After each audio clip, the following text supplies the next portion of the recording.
What's up, guys, and welcome here to Town Hall Heroes. They're all giggling, but I left them muted intentionally because they're actually just goons, and I knew they were going to be doing something terrible. This is episode number 48.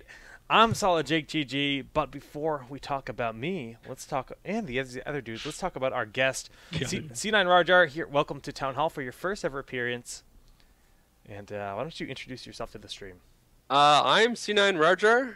I play kind of the assassin specialist role for Cloud9's Vortex team for Heroes. Yeah, play at a competitive level. Have lots of fun doing it.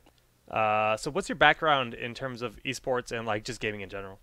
In terms of esports, this is my first step into it. As far as gaming, I've been playing MOBAs for about 10 years. I played in Warcraft 3 Dota, and then I switched to LoL when it came out. I didn't really try to go like competitive in either of those.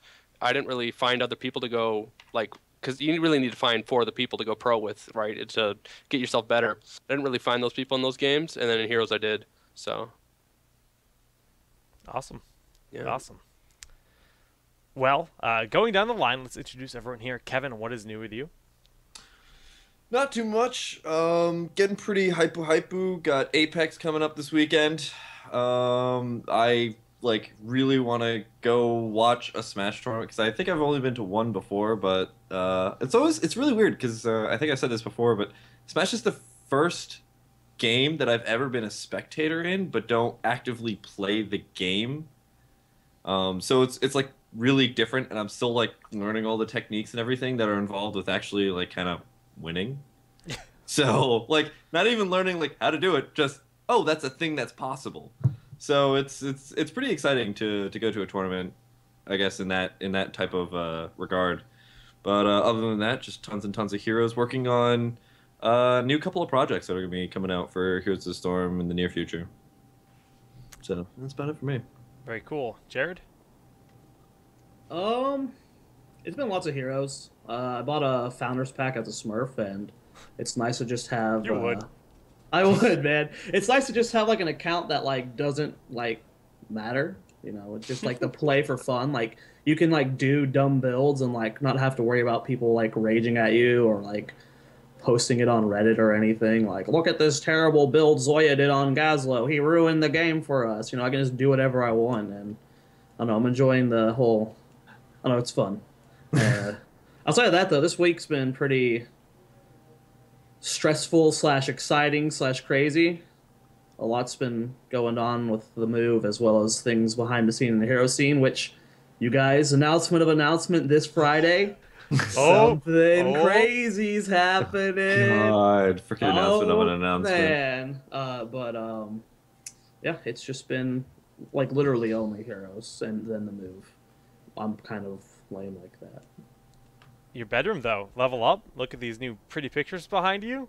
Yeah, right? Like, perfectly frames his head, too. Look at that. I know. I had my webcam on my main monitor, and I had my mom behind me, like, place them where it would fit perfectly. Yes. I love it. I love the stuff that Jared admits to. Cooby Maximus, Excellent. what is new with you? I've spent the past couple days either getting ready to be destroyed by snow or getting destroyed by snow. We got something like over 30 inches of snow outside, so that's been fun. I didn't have work today and tomorrow. Other than that, lots of heroes. Cast of Kings last weekend, and that puts us at next monthly coming up on Saturday. It should be fun, but I was admin. yeah, that was hectic. That was hectic. Allison helped us out a lot, though. Yes, but make sure everything was like set up and stuff on time because, of course, our usual guy, CS Steve, who puts on the Kings events, was out at PAX South. So we said, you know what, we're gonna full steam ahead. We're gonna keep pushing forward. We'll just run it, and it was hectic, but we got it done. We got it done. From Smash. So What's that? You already had admin experience from Smash, though. Yeah. It's a little different too because everything's done online. I'm used to like being able to yell at somebody in person, like, "Hey, you didn't show up!" Like, you know, hit them across the head and be like, "Go play your game." But I can't do that online, of course. But so it's a little different, but we made it work. Yeah. Well, if you guys saw the pre-show, you know that we got absolutely dumpstered with snow, like Corey said. Cooby and I lived together, and we got 30+ inches of snow here, so it's it's interesting, but we're surviving. Now, Jared made an announcement of announcements, but I'm going to make an announcement, and it's that Town Hall will actually be moving to Wednesday nights Oh yeah. starting next week. So we're going to get that out right away. We'll probably reiterate that towards the end of the show, but something else is going to be popping up on Tuesday nights. You'll know that soon, and that means Town Hall will be on Wednesday. So Oh, my entire your regiment is just Dude. destroyed. my workout record. Oh, Tuesdays and Thursdays are the worst nights to go, and now I have to go on Tuesdays and Thursdays. You should be working out every day, Kev. Step it Nah, up. I don't- Correct. All right. If you're not working out every day, it's unacceptable. Get your crap together, Kev. So Crap. before we hop in and pick RawrJar's brain about life, and by life I mean Heroes of the Storm, just the rules here for the raffle, guys. Enter the chat. Just type in !raffle one time. Only do it once. Spamming it does not help you. It actually is a detriment to your chances of winning a key. The keys are for North America only. No EU keys. Sorry. But everyone has a fair chance of getting a key, and we'll be doing drawings throughout the show, giving out quite a few keys tonight. So if you have friends that want to get into the raffle, tell them to come on by, check out the stream here, and we're going to be talking about Blizz Heroes for the next good couple hours. Now, jumping right in though, RawrJar, you're playing with Vortex. You guys just had your first big win a couple weeks ago. Yep. And starting with that, how did it feel to take a competition? You said this is your first esport, so that means that's Yeah. your first. That's your first victory. Yeah, first place. Yeah, it was really nice because for quite a while there, a couple of weeks in there, even I think month and a half, I thought we were really high up there, but we kept like running into SMG early into the bracket or floundering somewhere early in the tournament in the brackets. So it was really nice to get a first place, and on a non-defeated one as well. It was just really nice to be like, yes, we can do it. Here we are. Boom. Felt really great. So it's actually pretty recent that you guys locked in your fifth member. Yeah. How did you guys come to that decision? How many people did you try out before you found him, and how did you guys actually find Kevin Pro? So we tried out a lot of people, like for just a couple games here and there. I want to say total, like just a couple games with. I'm probably around 20 people, just in random in the Heroes community. We played a couple games with. Probably took around 10 to 13 people we took into scrims with us for tryouts. K1, we didn't actually go through that system at all. We saw Bobby knew of him through League of Legends and saw him streaming, and he did some decision making that you don't see many Heroes players that have only really played Heroes make. And he's like, hey, I know this guy's good from League of Legends. He was a very good support. Let's just bring him into a scrim. Like, why not? We're not having the success we really wanted with our tryouts. And we just did it, and he did some things with Jaina that I thought was impossible because I thought Jaina was completely worthless. And I'm like, he actually just secured a game with some Jaina play. I'm like, wow, that's actually really impressive. So it wasn't just like mechanical skill, it was the mechanical and decision making of K1. So despite like he just like didn't understand like that Arthas could take Stone Skin or something in one of the scrims we were at. And it was just like hilarious because like he just didn't know yet. Like he really hadn't played too much Heroes at the time. But it's just, he's going to be really good. Can you explain a little bit more about the decision making that he was making? Okay. That kind of stood out a little bit more. So like the right amount of aggression is extremely hard to do in most MOBAs. Is like knowing exactly when to play safe and knowing exactly when to go in, be in melee range, and just dominate someone. And he had that down to a pat on a game he hasn't fully understood yet. Like it's hard to explain further than that, but it's basically the exact right amount of aggression on Jaina. Wow. Yeah, we saw him play Jaina in Kings of the Storm a couple of times. I mean, he considers himself a Jaina main, which is Yeah. actually insane. Yeah, there's some characters that do very well against Jaina, and they're like, I don't know. So like overall, I don't think Jaina's that good at all. But there is definitely situations where like, you know what? Let's just draft Jaina late in the draft so we can get heroes we want, and we'll just deal with having a Jaina, and K1's going to make it worthwhile. Wow, that's pretty cool. Yeah. So how is C9 doing? Like, how you guys are? So, I mean, you guys just took that victory. How are you feeling going forward?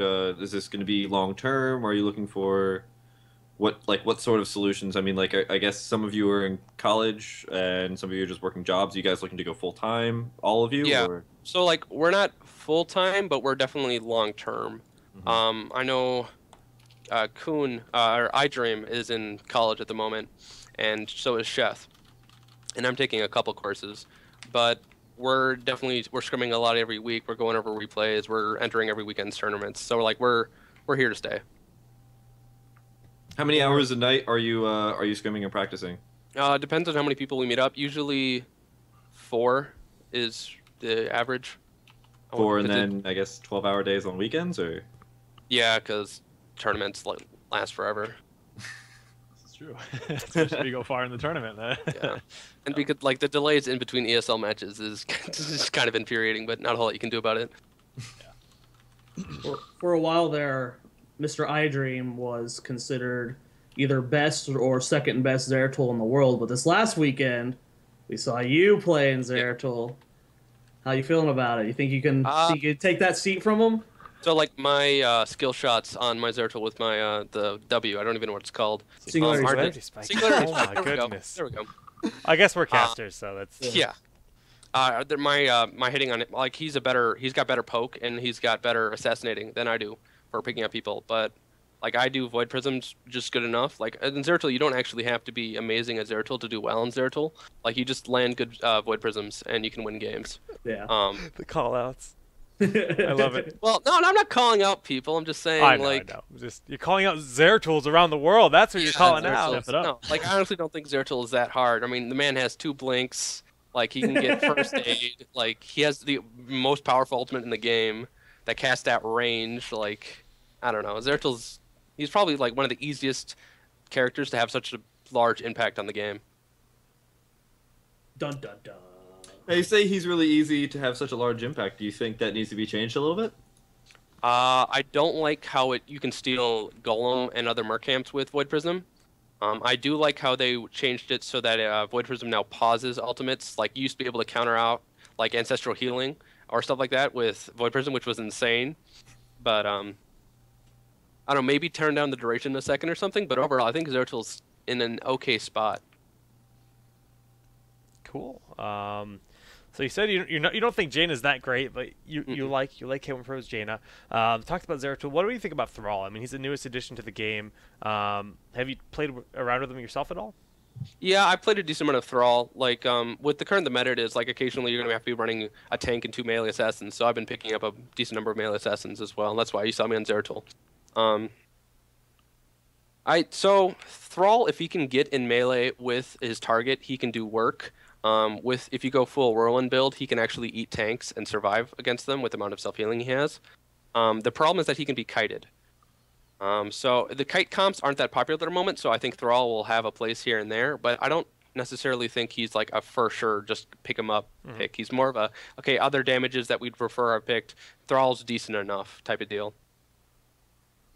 Like I'd prefer Kerrigan over Thrall almost any day of the week. Do you think that we'll ever see? I mean, we see Sundering pretty much exclusively right now. Do you think that there will ever be comps that revolve around Earthquake?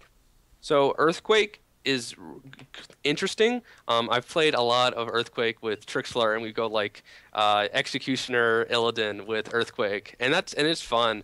The level 20 Earthquake is really strong. Yeah. So you might see some. There's a couple ultimates in the game that are really strong at 20. So you might start seeing compositions that are like stalled to 20 for insane ultimates, and Earthquake would definitely get some use in there. I don't know. God, could you imagine if he was around? Sorry, just to interrupt, but could you imagine if he was around when every game was going to level 20? Yeah. The big problem with the Earthquake is bolt, right? Is because like if you Earthquake and then they just bolt, stuff like that. And Earthquake also is cast centered around him as well. And Thrall isn't the most mobile character in the world, so it's got some. It's hard to use, I want to say.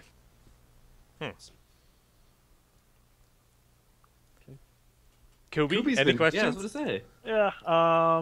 Let's see. Usual question. I'm always curious to hear about the shot calling and the dynamics while you guys are playing matches and or scrimming. Who does the shot calling on the team? How do you interact with that if you're not the shot caller, etc. So Bobby does like all of the shot calling for map positioning, and then we all do like we call cooldowns, we call targets, we call for help, stuff like that. We call for losing lane. But overall, like map positioning, objectives, main battle plan, and for team fights. Is Bobby. Okay. and then like targets and fights. And then occasionally, like if one of us will be like, "Hey, I don't know if that's the best, perfect plan," like we'll bring it up if there's time to disagree. But if there isn't time, we just go immediately with Bobby because it's always better to just go with one plan together than to fight over the absolute best. Gotcha. Makes sense. Fair enough. Okay. Another question I have is that, of course, you guys have a sister team, Maelstrom. What percentage are you guys scrimming against them? I'm sure it's more than you're scrimming against other teams. And like, how much are you guys developing like new strats that haven't been seen yet? And I guess like, is it enough to practice against Maelstrom as one team, or do you need to like, if you're going to develop a crazy strat like that, do you need to bring it to other teams because they're different in terms of their style and strategy? So like as far as like making new strategies, I feel like you probably could just do it against one team. Yeah. But teams react to strategies different ways, and I feel like you're really limiting your strategy if you only show it to one team. Like if let's say we as Vortex create a new strategy that involved like I don't know, let's say double melee assassin with Illidan or something like that and zero tank. Yeah. And we only play this against Maelstrom, and Maelstrom would probably go through their possible solutions for it based on what they are comfortable with. But like SMG is probably comfortable with much other things, and they'd probably respond to it a different way. So if we never scrim this like with that strategy against SMG, when we play it in a tournament against them, like they might actually know how to play against it, and we have never scrimmed them against it. We might just it might just be a waste of a game, right? Okay. So maybe in the future, like right now, there isn't a whole lot of that, but you never know. Okay. All right, so I'm actually getting some beta keys ready so the chat can get excited for that because I'm going to do that while we have our discussion going underway. Hypo. But I think we can actually start talking about this. Kev, I'll let you actually spearhead this, but talk about the kind of like the status of the competitive scene as it stands right now, like with the number of teams we have in North America compared to EU and some disparities. You made a Reddit post, and Kev, sure. I'll actually let you just kind of spearhead this. Cool. Thanks. I'm going to just pull it up because I had a couple of stats in there.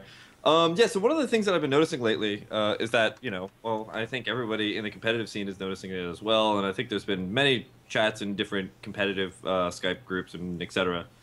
In various different venues, but NA teams don't really exist as numerously as they do in European Union. There's in the past week, Kings of the Storm and ESL's Go for Heroes only had 10 teams in each. And of that, I think it was like 9 teams overlapped in both those tournaments.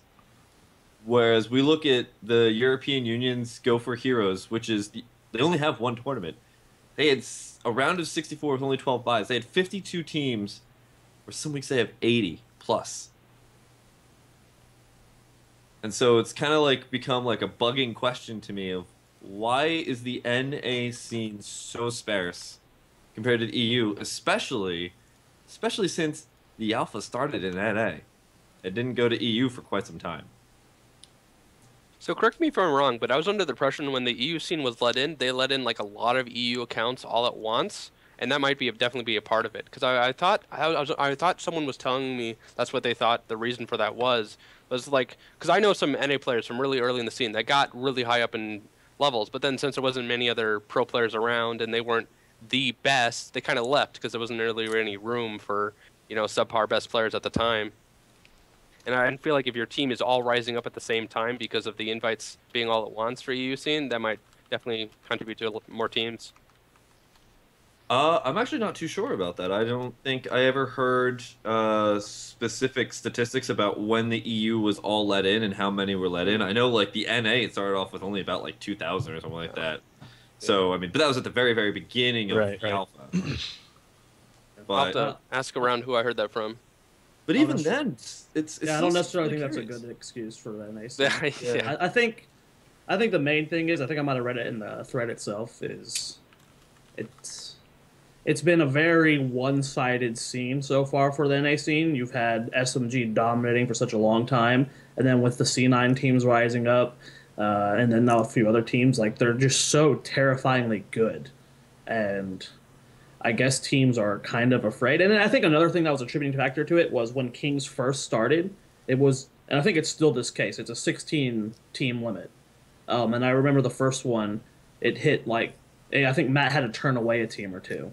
and maybe that was kind of like an attributing factor to it, like the scene, like what people were like wanting to jump in. But overall, like I don't know, it's kind of shocking, like because there are like I think there was like I think I saw like 6,000 active games at one point yesterday, which Yeah.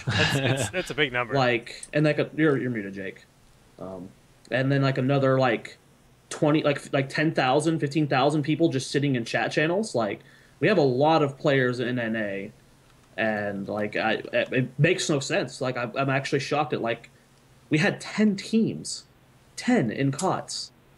That's 50 players. Like, and I know there are way more players than that. Like just in in the competitive scene. Like I don't know, man. It's I don't know why it is. It's kind of shocking. Like It's really weird because I was expecting, all right, maybe they're just waiting for competitive mode, and then competitive mode will make people be like, yo, competitive, it's really fun, grouping up as a 5-man team and then going in and jumping in and doing it. But we had less people in Kings of the Storm this week than we did last week, and competitive just started.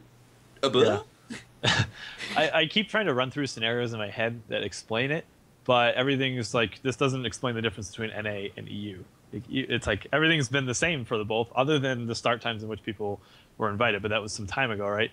And I can't really fathom why it is that there's like it's like an order of magnitude higher, the amount of people that are entering, which is it's insane. I think I saw like 80 teams at one point. That's ridiculous. Yes, like so 80. Yeah. I think it was like one of the first ESL Go for Heroes for EU had 81 teams, and like Caldor was casting for like 9 hours. For Go for Heroes, which only goes for like 4 hours tops for here, maybe even 3. Right, and those are best of ones too, which is it's crazy. So, I mean, maybe it's like I don't like the argument that I don't like that argument though. No. I don't like that at all. Like EU's really just got a better mindset about it. I don't like that. I don't really know about mindset, but like there's something about the culture of like online gaming over in EU that has to be different. That's like the only thing that explains it. I mean, how big are the differences in StarCraft for NA and EU? I don't think it's that big, is it? Well, that you can't really compare that because it's like a 1v1 game, so it's like you just I'm gonna go compete myself. You don't have to depend on other people. But as far like for Playhum at NA and EU, we had the same turnouts for both of them. Like, they were both like sometimes 256 people would sign up. Which were like daily and weekly tournaments. If you're not unfamiliar with Playhum from the past, and even then, I think in League of Legends and all the other ones.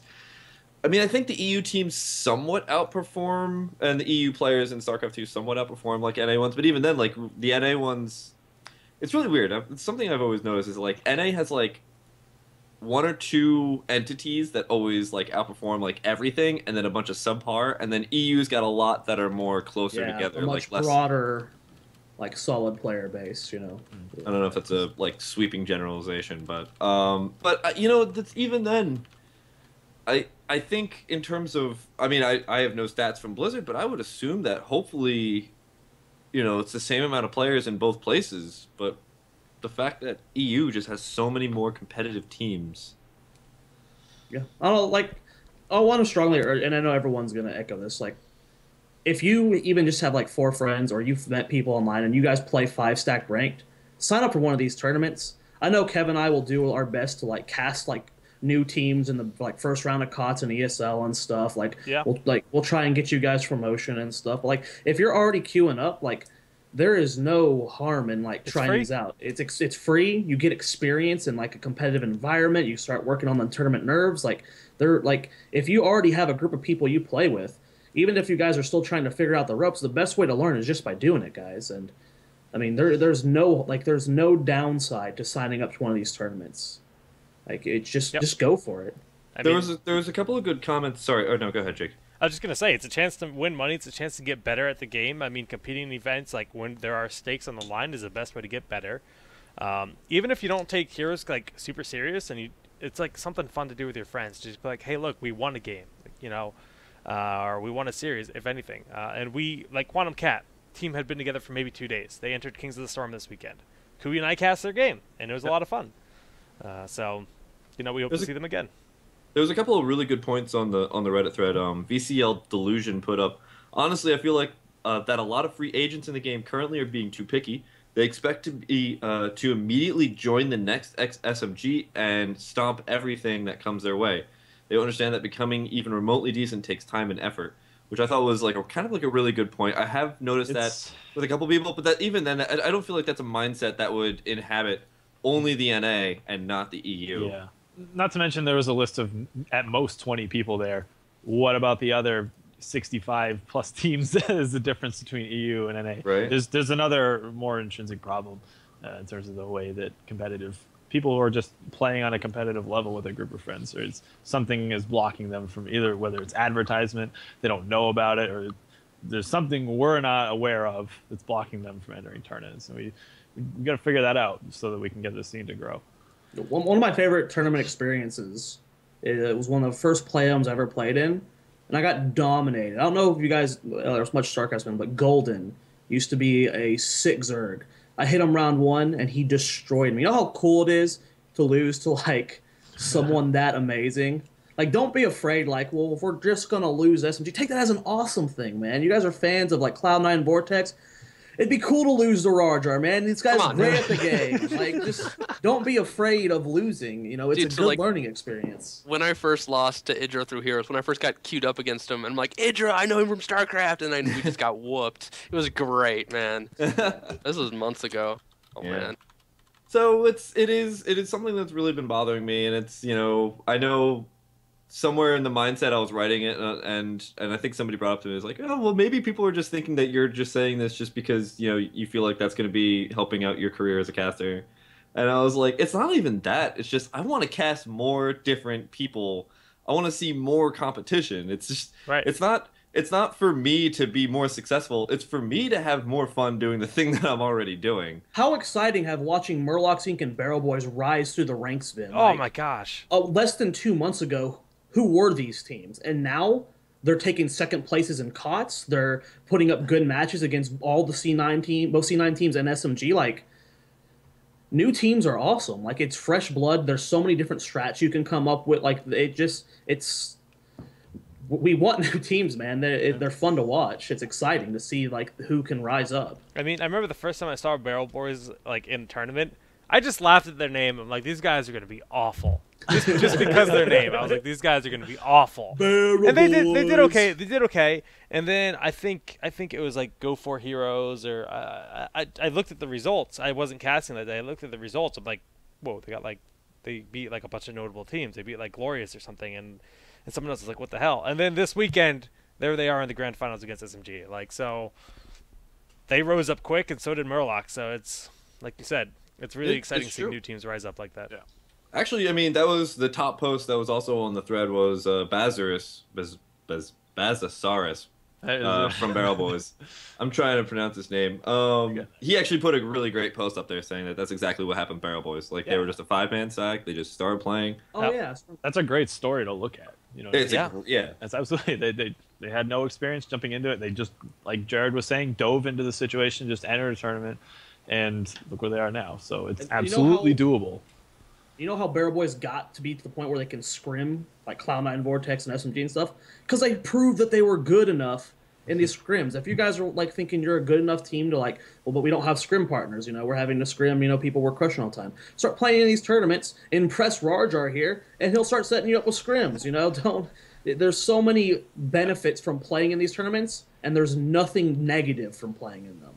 Well, that's not to say that there's nothing negative. Let's be unbiased here. It does take up a lot of time, but, well, here's good news. If you suck, you're out really quickly.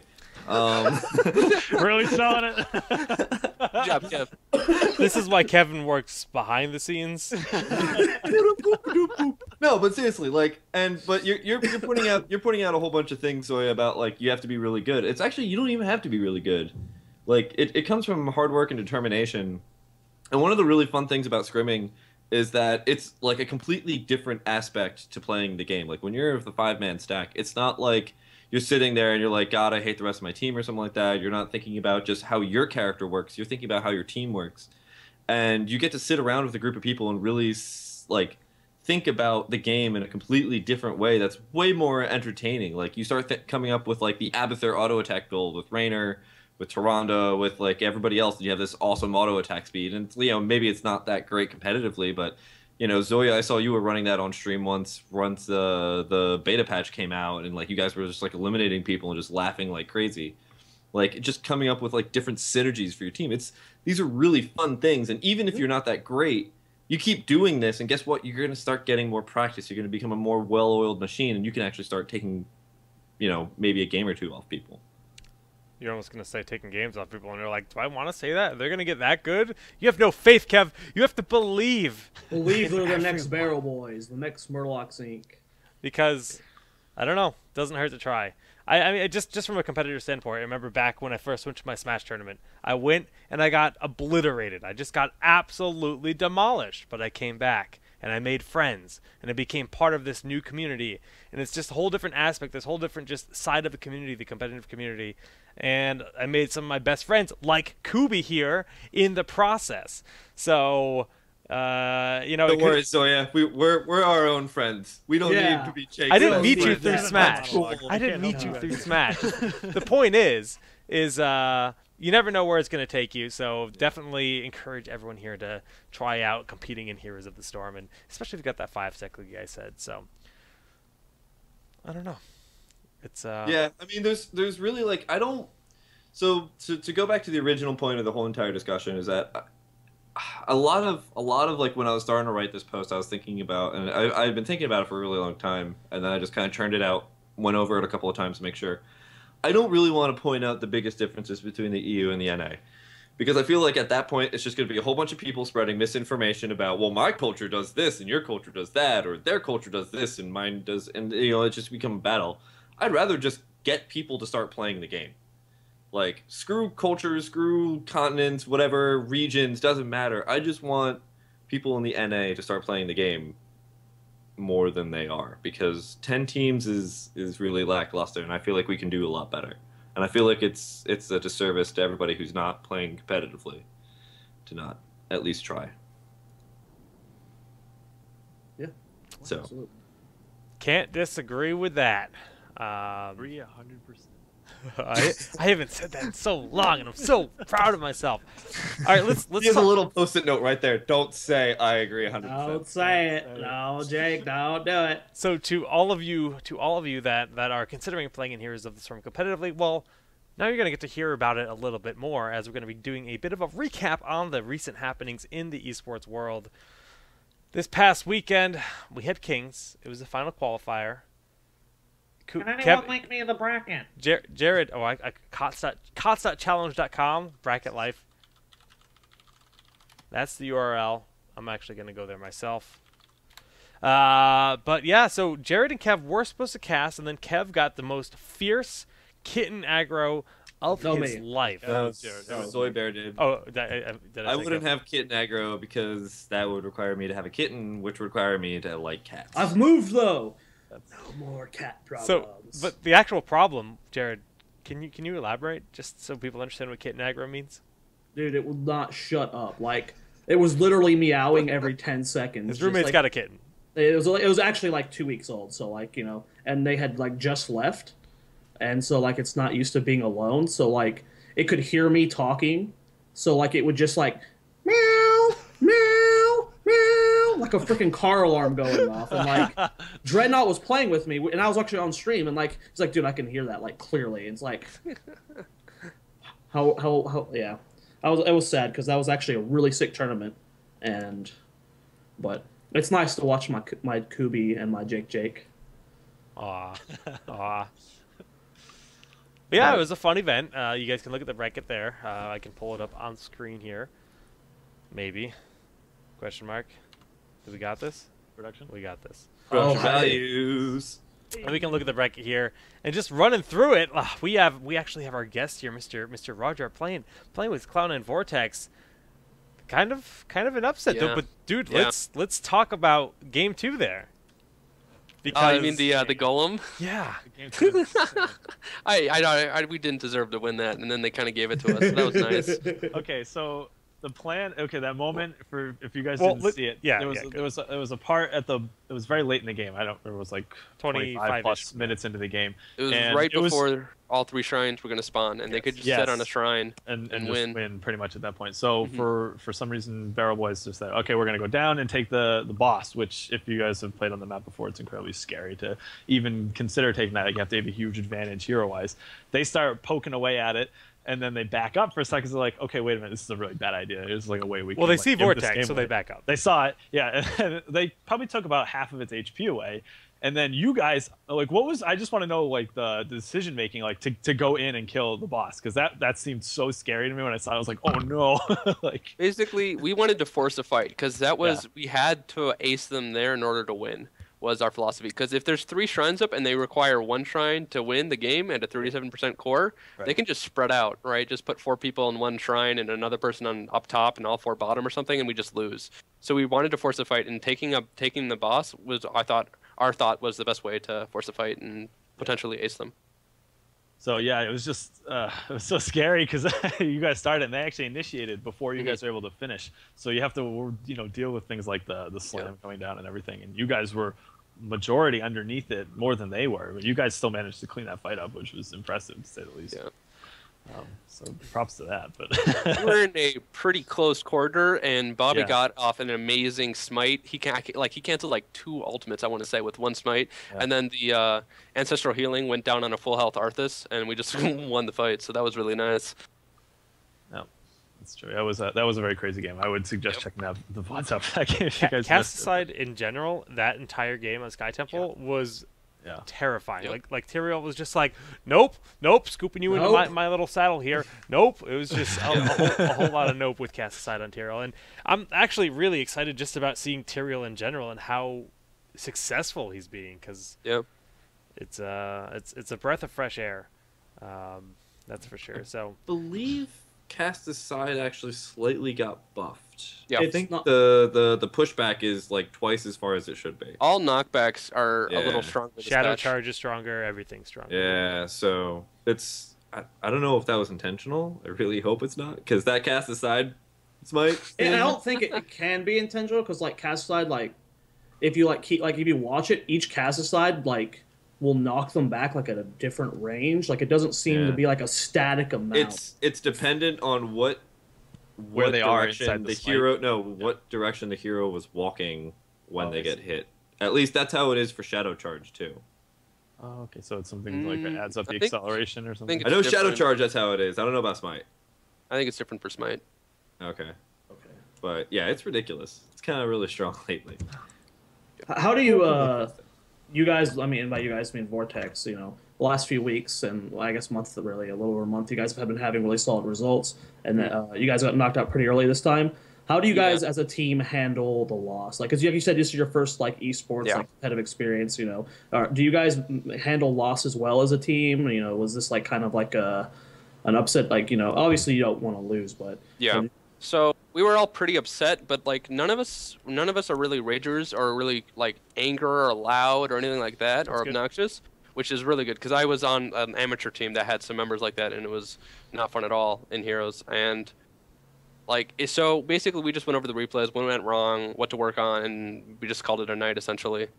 So what happened is I did most of the drafting, and I wasn't feeling the best, and I kind of rushed the drafts. I kind of pushed the teams to draft way too fast on things we hadn't really practiced. So for all 3 games, we were doing drafts that were kind of wonky, things we hadn't practiced. And then we got comps, we didn't play the comps correctly, and we just you can't do that against a team as good as Barrel Boys. Barrel Boys is not a top team, but they're solid. They're a very solid team, and if you play incorrectly against Barrel Boys, you're gonna lose. Okay.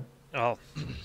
Yeah, I mean, and that's what happened. But Barrel Boys played really well, and actually just kind of looking through the bracket really quick once again.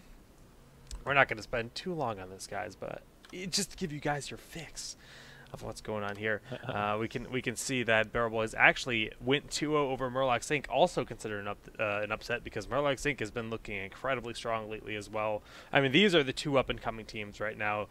Vortex, you guys were already in that the second tier spot. I'd say I would put personally Maelstrom SMG as tier 1, and then tier 2 for a long time has been Vortex. You guys have always been on that edge of just being at the, with them, and 2Arc was with there for a while, but 2Arc has really fallen off, and they had to drop out of this tournament, so they weren't even competing. And we see Barrel Boys and Murloc Sync on that kind of climb up right now, and of course with Glorious being in a weird spot right now, it kind of throws things in a loop, but it's pretty interesting. But yeah, all the games here were really good, and all the VODs are up on YouTube.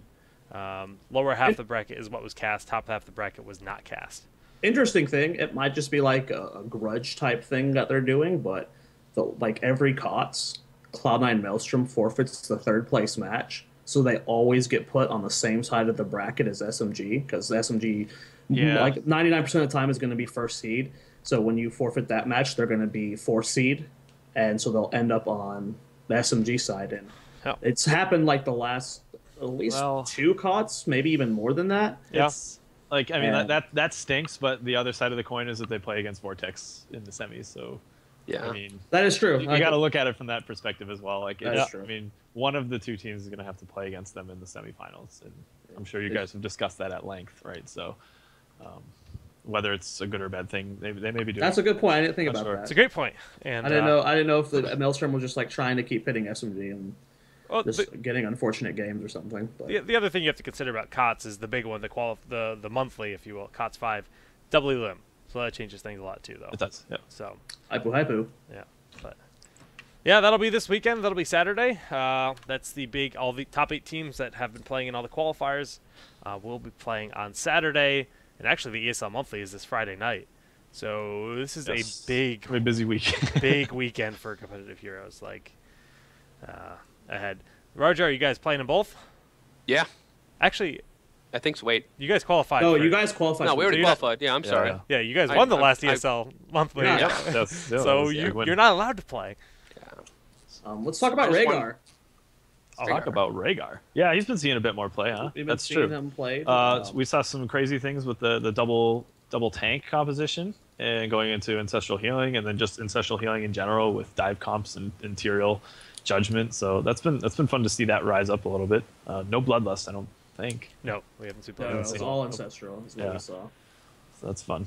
I mean, what are your you guys personally ran Rhaegar, RawrJar, and other teams did as well. I mean, what are your thoughts on the current state of Rhaegar? So Blizzard seems to be removing a lot of burst from the game over time as time goes forward, with like removal of Rewind and just like Nova and like how Falstead's been changed as well. Like there's a lot less burst in the game, which means it's a lot easier to get ancestral healing off. And ancestral, like when you have a sustained damage comp and an ancestral goes off on a low health target, you can win that fight. Or when you have a comp that's like half burst, half sustained, and like you almost burst someone and then they get ancestral, it's really strong. I think something that was keeping ancestral like just not played at all was that like you ancestral someone and then they die before it goes off, right? But you're not really like you can get it off now. SR with Healing Ward being buffed up, you also see Tastar a lot more. And if you have a Tastar with your Rhaegar, you can with a shield on top of that ancestral target again can really help get that ancestral off. So like I don't know, and melees are getting played a lot more, and that AoE root can be really good against melees. Like Rhaegar's getting some use now. Yeah, it's cool to see.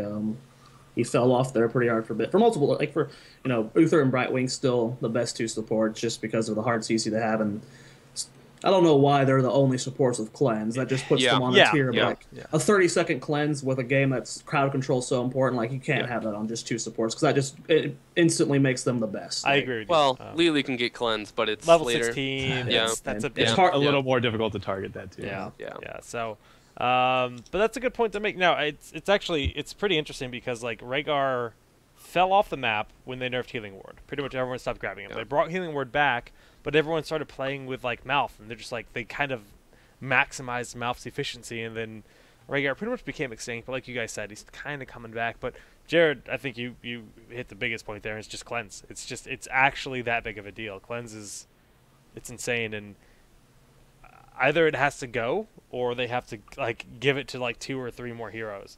And I think cleanse is one of the talents that I'd actually like to see thrown on like weird heroes that aren't like specialists. Like I'd like to see, like how weird would it be if Sylvanas had cleanse? How weird would that be? It doesn't really make sense, so maybe someone else. But they do kind of like Mule is kind of like on a lot of specialists. Okay. And also a lot of supports. So I'd like to see some weird stuff. Maybe what if Chen had cleanse? Maybe that makes Chen go up in the tiers. That'd be weird, Jake. That'd be weird. I don't but know. I'd like to see more. Like I'd like to see more like weird. It's use. okay to experiment. You Yeah. gotta try these things out. It's Gazel needs cleanse, becomes top Gazel. tier. Highly see him in competitive. it's really interesting because I mean you look at something like League of Legends where cleanse was basically a summoner, wasn't it? Yeah. Yeah. So it's interesting because now they've taken that summoner ability, made it a talent, and made it targetable on other people. And I'm curious if it has a place in this game, or if it has a place, if it has enough of a place in this game right now for 2 heroes and maybe a very small pool, has it? Or if it has a place in this game where it should be a bigger amount with a larger cooldown, like, more heroes can take it, but the cooldown's like ridiculous. Or if it doesn't have a place in this game at all. Because already, like, heroes is in a really weird spot because, at least in League of Legends, there were a lot of heroes that when they didn't have an escape mechanism, they did have flash. So they had the ability to disengage from overcommittals or if they were getting like kind of overwhelmed. Heroes, there's a lot of people that don't really have escape mechanisms, and like Jaina, could you imagine what Jaina would if, like had a flash like summoner or a trait?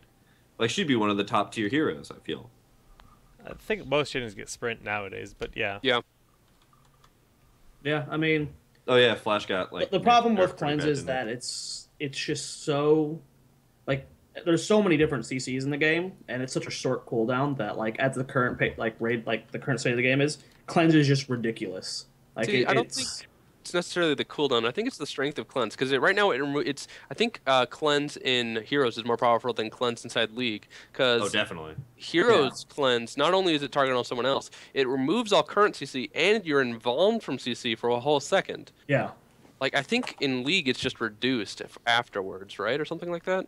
I I don't even remember. God, I haven't It's been a played while. League in so long. But like, Yeah, the immunity is a big part of it as well, and it might be the best talent in the game at the point now that research is gone. Like, and the fact that it's like limited to like RD2 like high like Uther and Brightwing were the top tier supports before people started taking cleanse in North America. True. And now that people are taking cleanse, it just puts them even a level above that. And I don't know, it's an interesting state Funny of the that support meta. we're talking about cleanse, and I remember around BlizzCon time we went there and we were talking with some of the EU players there about how good cleanse was and the fact that EU was running it almost exclusively and NA really hadn't been touching it at the point. So we're like, okay, EU knows what's up now. And then I was just watching some EU games like the other day, and they're not running cleanse anymore. They're running like clairvoyance instead, and I'm just like, what do they know? EU's What so do they weird. know? No, no, I'm not gonna support that play. They just Clairvoyance, stopped using it. clairvoyance I is stopped watching like games. a good player is gonna know where the other team is. Like you're just gonna be able to tell. Like They were clairvoyance getting is just some like use out of it. There were some good spots where they were. if you're like, running okay, a Stitches, maybe like I like it'd be cool to run like clairvoyance on Witch Doctor because Gidbin's kind of whatever. Like I mean it's okay, but like if you're running with a Stitches and you have a Witch Doctor, maybe clairvoyance is good in that situation for like picks. But I don't know, man. Clairvoyance is kind of I just thought it was funny because they like yeah. completely- They're not EU completely, man. but I've seen games like pretty much here for the most part. It's you got to be giving up something. Well, the thing to about the take NA the scene cleanse, is, for the longest time, and even like kind of right now too, like a few teams kind of try and branch out, but SMG has been the only team to like consistently change the meta. Like they're the ones that are willing really to bust things out, whereas EU they'll do like anything. Like they've been running mouth for like 4 months now, like consistently. And see, I don't know about that because Yeah. like 2Arc has did Yes. some crazy stuff. Yeah, like it's we true. introduced Hammer in the qualifier. C9 true. Maelstrom kind of introduced Illidan comps. You guys Like- kind of Vortex kind of started, if I'm not mistaken, Nazebo. That whole I don't know if we started it. I know I know Hammer comps for No, sure I are think us. I dream that one, the one where like I remember my mind was blown. Your mind blow was that was Gente. Your was the Gente. Oh, wall. that's Yeah. right. Oh, Yeah. It was I Dream told him to do it, and then Yeah, iDream was right. salty because you gave Gente all the credit. Right. that's so good. Did yeah. you guys it start was- the Tyrael thing lately? Was that you guys? I haven't seen many other teams do it, so I Yeah, guess you guys so. have been kind of pioneering. yeah, Bobby Hankill was playing Tyrael, but they were running Synced before the patch. Now everyone. Synced we got from the KR scene, so that's not necessarily us. but Interesting. Okay. We'll take credit for it. Jared, I would It's say your NAC. point. Your For the point NAC. would be maybe like 3 weeks ago. No, maybe about a month ago. I would agree with you. But I think lately teams have Yeah, been lately like, people a have been little bit stepping- more adventurous in terms of like the But types since of it's things. like that- for the first like 4 months of competitive scene, it was people would stick to this like very state of a meta, and then like the Vala build where Vala came back, SMG started that.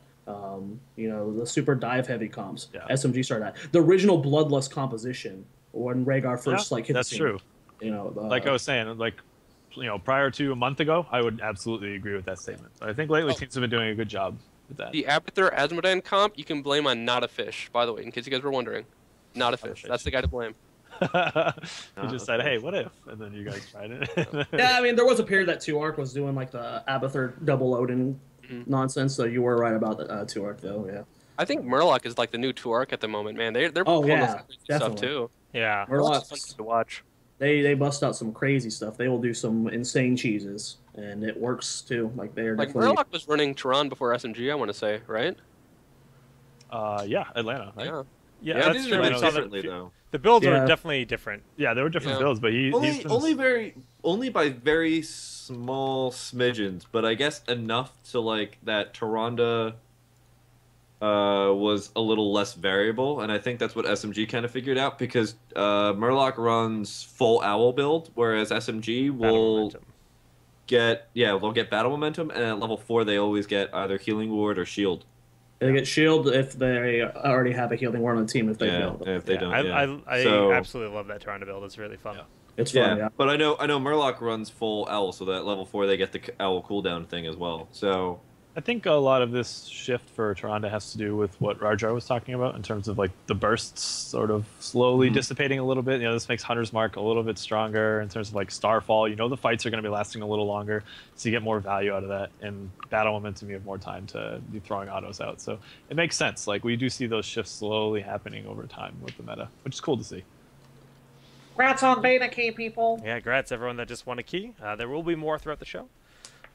But yeah, we're sending them out throughout the show, guys. Just once again, PSA, exclamation point raffle one time for a North American beta key in the chat here, and you have a chance to win a key. Was there anything else from the weekend tournament that sent out in people's minds? anything in ESL? I know I didn't get to watch. Or actually, I no, was nobody moving. streamed it. Nobody streamed ESL this weekend. Just streamed it.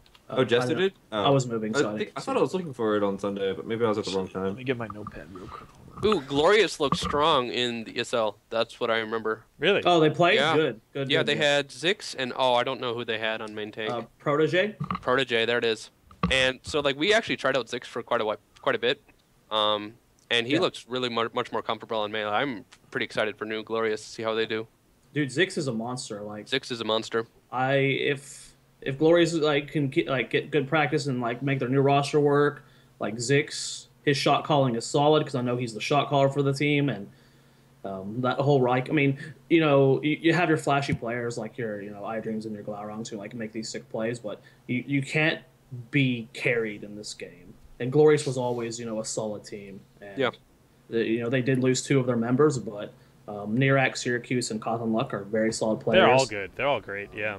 And Protege, he's an up and coming. He's been subbing for teams for a while. I don't know if you guys ever tried him out or not, but he's been around for a bit. And Zix, like you said, he's a monster. So if they can start getting some solid practice, the new Glorious is they're keep your eyes on them, guys. They're not dead and gone. No, Oh they're wow, they got to second place. I didn't even notice. They got second. Yeah. Damn. yeah. Cloud9 took them in the finals, but they beat out. They had a bye 16. They had RGE actions per minute in the quarters, and then semis they took out ESV Wildfire, and finals they went against Cloud9 Maelstrom. I don't have match scores though. That's cool. Good on them. That's good. Good on them. We'll have to see how they do in the monthly on Friday. See if they can qualify for VSL, Major League. But that's great. Glad to see it. Yeah, I did get to watch the VODs. Sunday's my day off where I'm away from my computer entirely. So. Well, speaking of the ESL monthly predictions, who's going to take it? For Maelstrom. NA, Maelstrom? It's Yeah, come on now. Come on now. Come on now.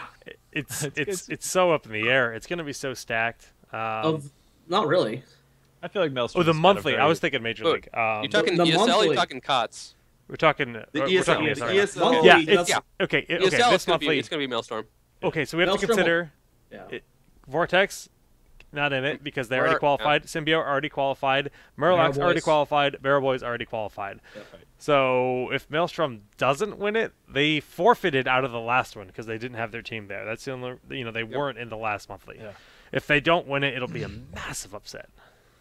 Yeah.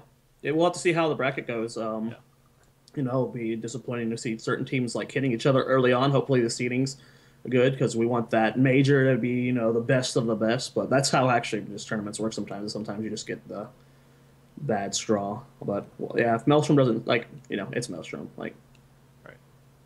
They probably would have qualified through the first one too. So, you know, like with the 4 of the 5 best teams already qualified, I'd be shocked if they didn't win. It would be a massive upset. But I'm excited to see it unfold either way. Because they'll be good games. Because, I mean, as much as they are the favorite, the other teams are just as hungry, if not more hungry. So. Oh, here we go. I was looking for it for a little bit of time. Yeah, it's really weird. Monthly ranking too. Sorry. How's Castle Grayskull going? It's going pretty nice. Kids like me. It's going pretty nice. Sorry, I'm trying to navigate the ESL game, so I just got completely lost. Yeah, I was trying to find the brackets. For It this is past Sunday. not easy. Yeah, that's all I'm gonna say. Anyway, so yeah, Cloud9 is top of the points with 225. Then Glorious Evil Genius is behind that 2 arc, and then ESV Wildfire. So that's pretty interesting points wise. We'll see. But well, yeah, we'll see. We'll see. I'm gonna go with SMG. Oh wait, no, SMG. They're seeded pretty low talking though. Kings now or what? We're talking Kings. ESL. Oh wait, are we talking about Kings or They're already ESL? qualified for ESL. Yeah. ESL already qualified for. I'm talking about the monthly. Huh? The monthly? monthly. The monthly. Yeah. King, Yeah. Symbiote, we just talked about this. Symbiote, Murlocs, Sorry. Barrel Boys, and Vortex are all qualified for the Go For it's the ESL Major League for Heroes of the Storm North America. Basically, the way it works is there's 2 monthlies. From those monthlies, 4 teams from each of them qualify for the Major League. So 8 teams then compete in like a round robin GSL-esque style format, and then there's like a bracket after the round robin to determine your seeding. It's a very long process. So those 4 teams are already in. We can actually.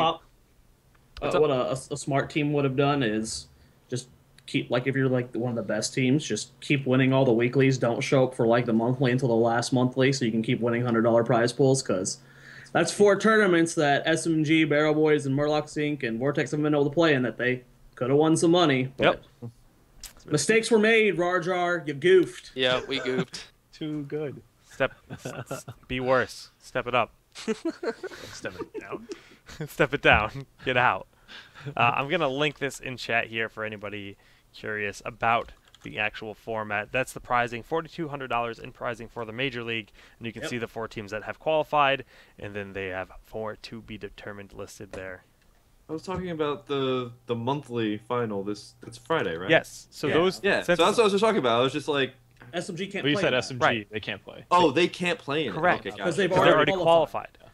This is the second qualifier for.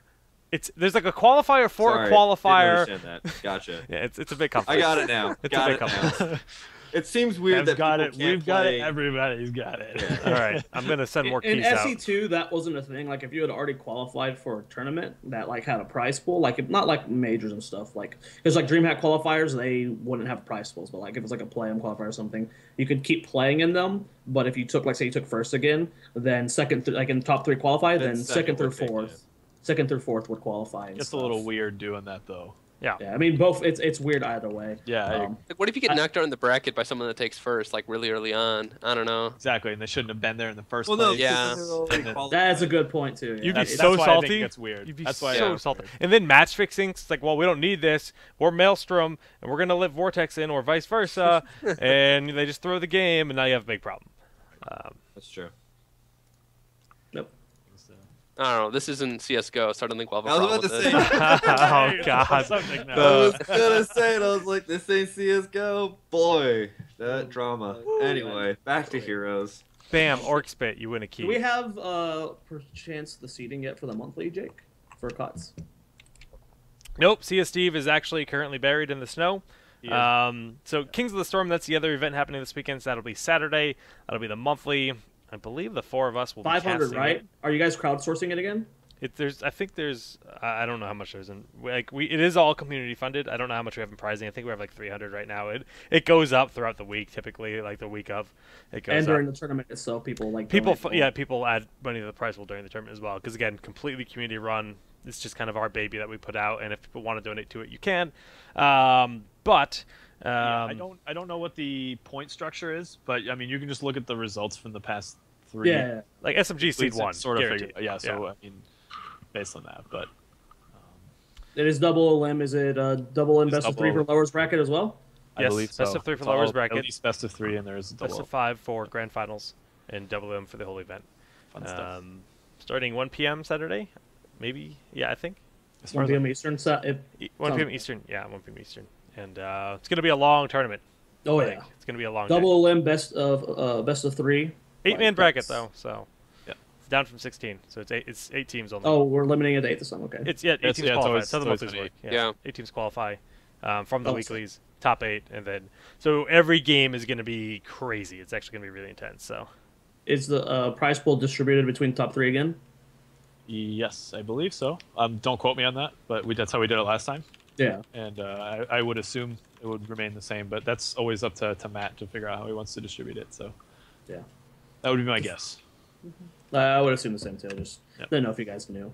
It's gonna be exciting. I love the monthlies are always hype, just because like how much did the prize pool increase last time? Like Went throughout up quite a bit. it went up like it was like almost over double, $1,000. It was right? over $1,000 Yeah. the last monthly, like just from donations. That's so awesome. But we had I've good always- guys like Cooby throwing in a few $100. See, Steve threw in a few $100. It helps. Kadia, Kadia, yeah. So and then a lot of viewers donated, and Yeah, that's good. that's always awesome Good to see the community outreach there was good. because these players work hard and They do. RawrJar's money like, is nice, people. Actually, Uh, really interesting thing that happened in the Reddit thread. Someone was like, "Oh, I don't want to play in tournaments because there's no money in it yet," and I was like, "That doesn't really make much sense because You got a bit. why would you want to only play in correctly. tournaments that like money is in it? right. You won't have the tournament practice to actually win it." Pro tip, as someone who's been doing esports for a long time, don't get in it if you care about money, because it is not Really, yeah. that is not how it works. That's my pro tip for you. If you I think- casted StarCraft 2 for 2 years before making any money, and that was like every night. Yep. For a really long was- time. The funny thing is, the people don't know about Kevin and I's history. We used to cast Playham together. We both got hired for Playham like the same week. Like Yeah. we both joined at the exact same time. That was both for like our first gig that started paying for us. So Yeah. it's Even then, I couldn't accept money back then because that's when I was working for the investment bank. Rip. So I just, you I never just- like we're like I can't take the any yeah. distribution. So yeah, but But even then, it was like what, $4? and it's not like you're gonna come in and $8. it's just time for the tournament. No, I mean like it was like $4 for like 3 weeks worth of casting every other night because it's Yeah. all by the. There was like when we started losing Yeah. when we started losing casters at Playham, there was like a period where I was trying to like just cover every night for people. I ended up doing like 84 hours of casting. I made like $80. Like I didn't even make $1 an hour. Yeah, that's Yeah. Oh, it's the That's grind. esports. It's the grind that we're used to here. So you know Do it what? for fun first, and if you could potentially turn it into your job, then you turn it into your job. Don't get into it hoping you're gonna get a job. Fact. wise Fact. words. So, on that note, any other heroes that are standing out to you guys? We talked about Tyrael, Tyrande, Rhaegar. I'm looking at my mouse pad here, which has actually got every hero in the game except for like the new ones. I'm trying to think. The Gazlo. Like, are we ever going to see Gazlo? Is it Maybe on Sky Temple. why? Oh yeah, turrets are so good on Sky Temple when you like know how to position them well, defending the shrines, and then his backdoor potential. Just because if you can like take an extra fort when no one's paying attention or something, like the next shrine will be even more powerful. You know, it's. I with don't- Gravo? I would think. I don't know what they're at. I think it'd have to be Gravo because you do have the team fight. And Yeah, I think Gravo is definitely how you have to play. Okay. Gravo bomb. One day, Jake, As Robo day? Goblin will be a thing. Actually, I was gonna say let's talk about steep decline Abathur. Well, he's booty now. Yeah, That's he why. got wrecked. destroyed. Yeah. They didn't post in the original patch notes the nerf to his locus and stuff. It's so and bad. He's so Yeah. he's so awful. He really can't do anything. Monstrosity. Like I've tried, like with a big wave even pushing in. My hardest, I've never hit 30 stacks, even when trying my hardest. Like, Right. The Monstrosity's booty without the heroics on Ultimate Evolution. Like there are Ultimate very Evolution few less heroes time that too. was on.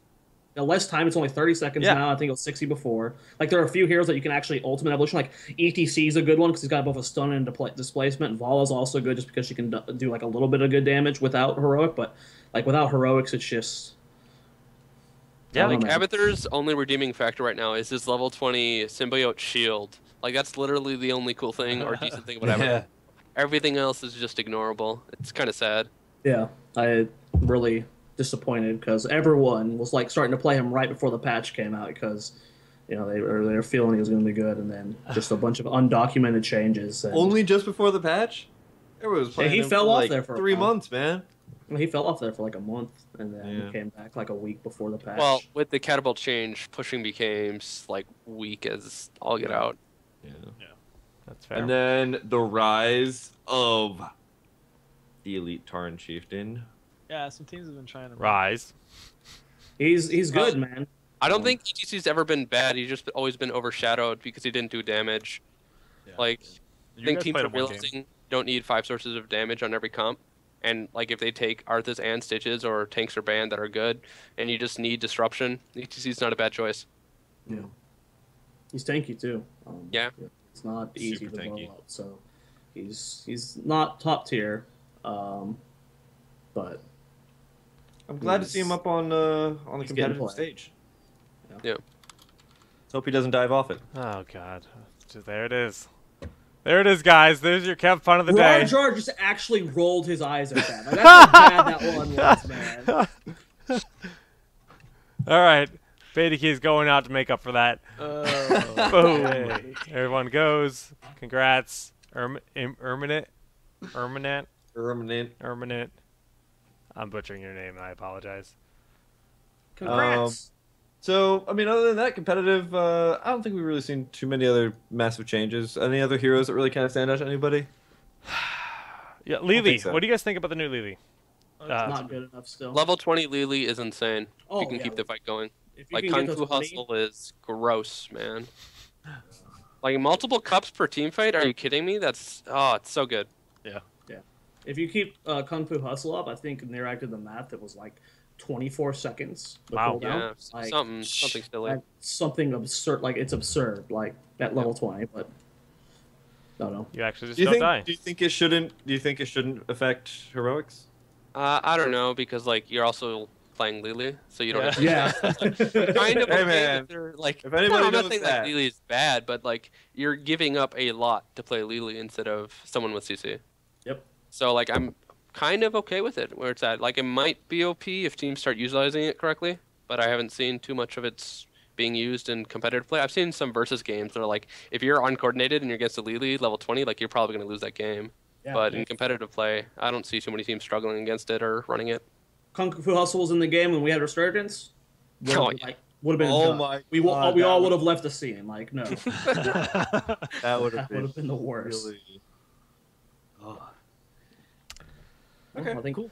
I think that's all we can really. That The was a good talk. Yeah. eSports. I have one more. A new He has one Barak. more. A new Barak. That's fair. No, actually, Why? yeah, I have 2 more. So new Barak. No. Why? Still Riff. I've seen So- somebody tried him this weekend. They tried him with Rhaegar.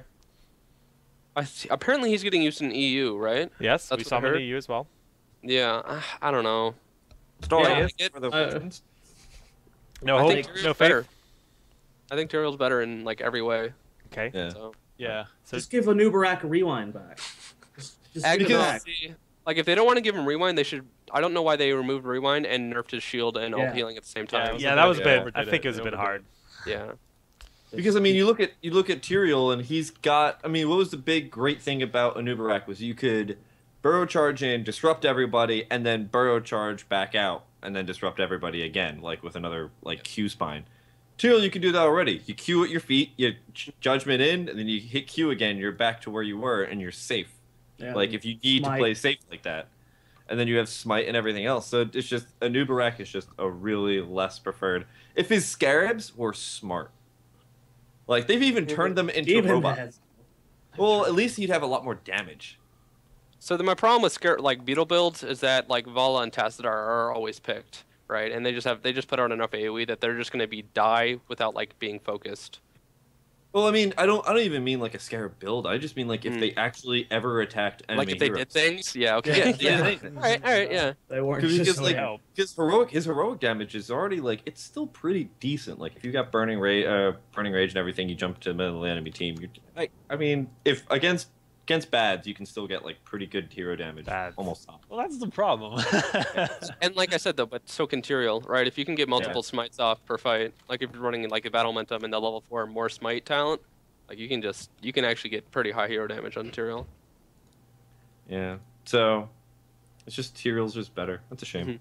I loved Anubarak, especially because they just gave him all these graphical overlays. Yeah, the Cyber Nubarak skin is so sick. It's so Yeah. cool. The spikes on the Cyber Ubernax skin is amazing. Yeah. And they did it to Abathur too. They made Abathur really awesome with choo-choo trains and little cuddly teddy bears, and they nerfed him into the ground. So that's a scary thing. If you ever see the graphics get updated, your hero's kind of garbage. Run for your life. Heed warning, yes. Before we transition to our next segment, I wanna just give a little PSA to Blizzard. Not Blizzard, but just like a request to Blizzard, not a PSA. I can't talk right now. Yo, cleanse needs an animation. When I'm casting, it's like impossible to tell when someone's been cleansed. Yeah. It needs And visual effects. it just needs something. Makes I don't care what it is. If it's Giant blue bubble, spark. I feel like Divine Shield-esque and like how visible it is. that'd be Like, great. It's one of the most important things in a team fight, and it's hard to see. Yes, and sometimes it gets you on tilt. It's like how did they not get hit by that hook or whatever? And as a Yeah. caster, it's really hard to be like, okay, that the game glitched, the hook didn't hit. It's like but actually it was cleansed. So we would Sometimes love shipping it. is like right on the edge of a hitbox, and you're like, did that whiff Yeah. or did it get cleansed? It's like, yeah. You know what it should be? It should be a giant bag of Taco Bell. Nothing cleanses you out like Taco Bell. Are you trying to get sponsored by Taco Bell? Like, Please? I'd be down. Taco Bell or Nesquik. Hit us up. Oh, Nesquik would be sick. Anyway, On that note, hey Jared, can we go to our favorite section of all time? yeah, Jared, you got a new living situation, and That's true. You want to bring us over to our next section here? Yeah, it's time for some Cooby's questions. Of course, the graphics not ready, but Oh, What? you hyped him up ruined this for- my you even life. had like perfect time to. So. You've ruined my life. Oh my gosh! All right, This everything is why good. we can't have nice things. Are we ready? Yeah. We ready for this? I'm ready. All right. Ready for this? So we actually almost dove into this, and I was like trying to like steer the conversation away a little bit. Of course. We came close, but it was okay. It was okay. We made it out. Maybe we should Actually, make I want to more- talk about Warriors in terms of more in depth talk about Warriors, and especially a lot of the changes that they've made to them. So over actually the past 2 patches, I was thinking about this. The biggest one being like in the Jaina patch was, I think that was when Anubarak lost Rewind. There was some nerfs to Sonya, and then we saw nerfs to Tyrael's damage on his heroic. Then this last patch we had Resurgence removed, Chen got nerfed, Muradin was like buffed for a little bit and then nerfed. So there's been some weird changes to Warriors overall, but I would say at the end of the day we're pretty much left with 2 really good Warriors, 2 okay Warriors, and then the rest of them are really bad. So I'm guessing we're laughing about the. Let's specify real quick. Who Yeah. are those Okay. those warriors you're right. you're I saying should say. you're putting in each? I would say it's pretty fair to say that Stitches and Arthas are the 2 top tier warriors, and then after that, it seems like I'm just basing this off like the last like week and a half that it would be Tyrael and Muradin would be in that next tier, and then after that, people are trying to bring up some other stuff, but it seems like there's nothing else that's super viable in that category. So Jake is trying so hard to keep up with your rocket, buddy. I know I do this little thing just to make it difficult for him. All right. Anyway, so basically what we're looking at is less than 45% of warriors in the total pool are viable, whereas the other categories in terms of healers and assassins, it's like over 60%, or something that you could play in a comp. So what do we need to do to fix this? Do you guys think it's a problem? But I'd say first off, we'll talk about the removal of Resurgence. Obviously, I think we can all agree that it was a pretty good change for the meta of the game, but there's this gap at level 20 for warriors. Do you guys think that adding in some kind of global trait for the warriors would fix this? Should they get a specific change at level 20, like something like we saw for Abathur? Or how do you guys feel like they should tackle that? Initially, I felt pretty strongly that they like kind of ruined warriors. Like, well, not ruined, but they were in an awkward spot. But I don't know. Over the last like 2 weeks, it's been 2 weeks, right? Yeah. Since I'm starting to feel less like harsh about it. The ghoul upgrade isn't as bad as I thought on Arthas. I mean, it's not ideal. It's not Bolt for sure, but it's not like he doesn't have a talent. You know, it does. That's help true. him. Yeah. And there definitely should be a replacement there because, like, especially when you have heroes like ETC and Stitches with Bolt, Bolt's like, you know, we talked about Cleanse earlier being the best talent. Bolt's probably up there with Cleanse, very close. So. Diablo doesn't count. He doesn't have Bolt. So no reaction. One thing there. that was interesting this patch is they introduced level 20 talents based on abilities that weren't ultimates, I think that is probably going to have to go more like especially for warriors, because like they're basing your level 20 like your power spike off your ultimate. For a lot of warriors, your ultimate isn't the biggest part of your kit. So I like not just like oh, let's give every warrior Bolt or create some kind of new activatable for all warriors or something like that. I would like to see more hero-centric ability kit level 20s that aren't just heroics. Like, I think that might be a big way to change warriors. Right now you have a lot of level 20 heroics that are just like for warriors in particular. Gorge, like Arthas is Legion of Northrend is like it's Anubarak, good, like, upgrades, especially when you compare like the level 20 Anubarak to the level 20 Tyrael talents, like wow, and stuff like that. Tyrael's the only one that really, I mean, Avatar the buff is nice for that too, but Tyrael's stands out far and above the best for the others. But so something I haven't thought too much about actually. Yeah, Kev, Kev, do you agree? Do you think there should be a lot of like specific buffs for level 20s or? I've been actually trying to think about tackle this problem for the past week, and every time I come up with like a new solution, I'm just like, it just doesn't seem like it fits like a warrior because, yeah, I mean, like a lot of the abilities and maybe the traits of a lot of these warriors could get like a buff or something, but I feel like you almost need to have something that like just pivotally changes how the warrior plays at this point, because if you buff those numbers a little bit too much, then you have like, what are you gonna do? Are you gonna buff a whole bunch of damage on the warrior? No, you like make their abilities work differently, like with Abathur. That's what I'm saying. Is like they need. I think they just need to start changing, just pivot how everything they have like working for warriors right now, right? Because it seems like, you know, you've got somebody like, oh man, I'm gonna say this, and you guys are gonna kick my butt for it, but you have somebody like Diablo, right? Or you have somebody like Muradin. Oh man, I knew it was coming. I could feel it.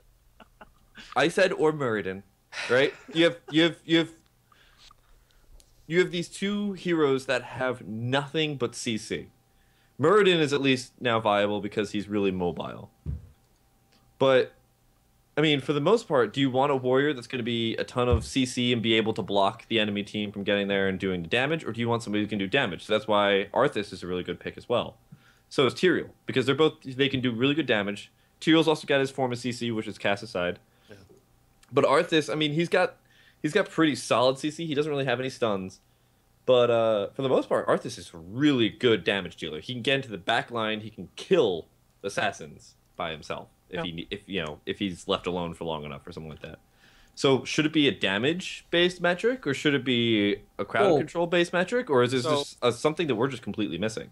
Something I think is missing from heroes in general is debuffs, and I think warriors, like I want no damage warriors to exist. I don't want every warrior to be able to just kill carries. I want more diversity in comps. That's like, what I'm looking for. Like I don't think the solution to Diablo is to make all his abilities do 3x damage or something like that. I think that'd be incredibly boring. What if Diablo actually had like some kind of AoE debuff that like decreased move speed and attack speed or something? I don't know. Like figure something out, like lower enemies damage output or something. Like I think that'd be a lot more interesting than damage or CC. Straight up. We already have like imposing presence in the game. Yeah, like imposing presence. That was a step in the great direction. Yeah. I mean, arrogant Nephilims, and it just kind of reduces everyone's move speed by 10%. That'd be so good. Or just like straight up, like you do like 15% less damage in AoE around Diablo or something like that. You know, like. So I'm obviously not a game designer, but like I'm sure I think there's a lot of opportunity for debuffs that aren't utilized in that outside of just pure CC. I like so it. you like what Putrid Bile is sort of attempting to do? Yeah, I really like the heal Putrid Bile, like you kind of play like Singed from League of Legends, Stitches build. I really like the play and the situation that creates because it's relatively hard to pull off and it's really rewarding. It's really risk reward play.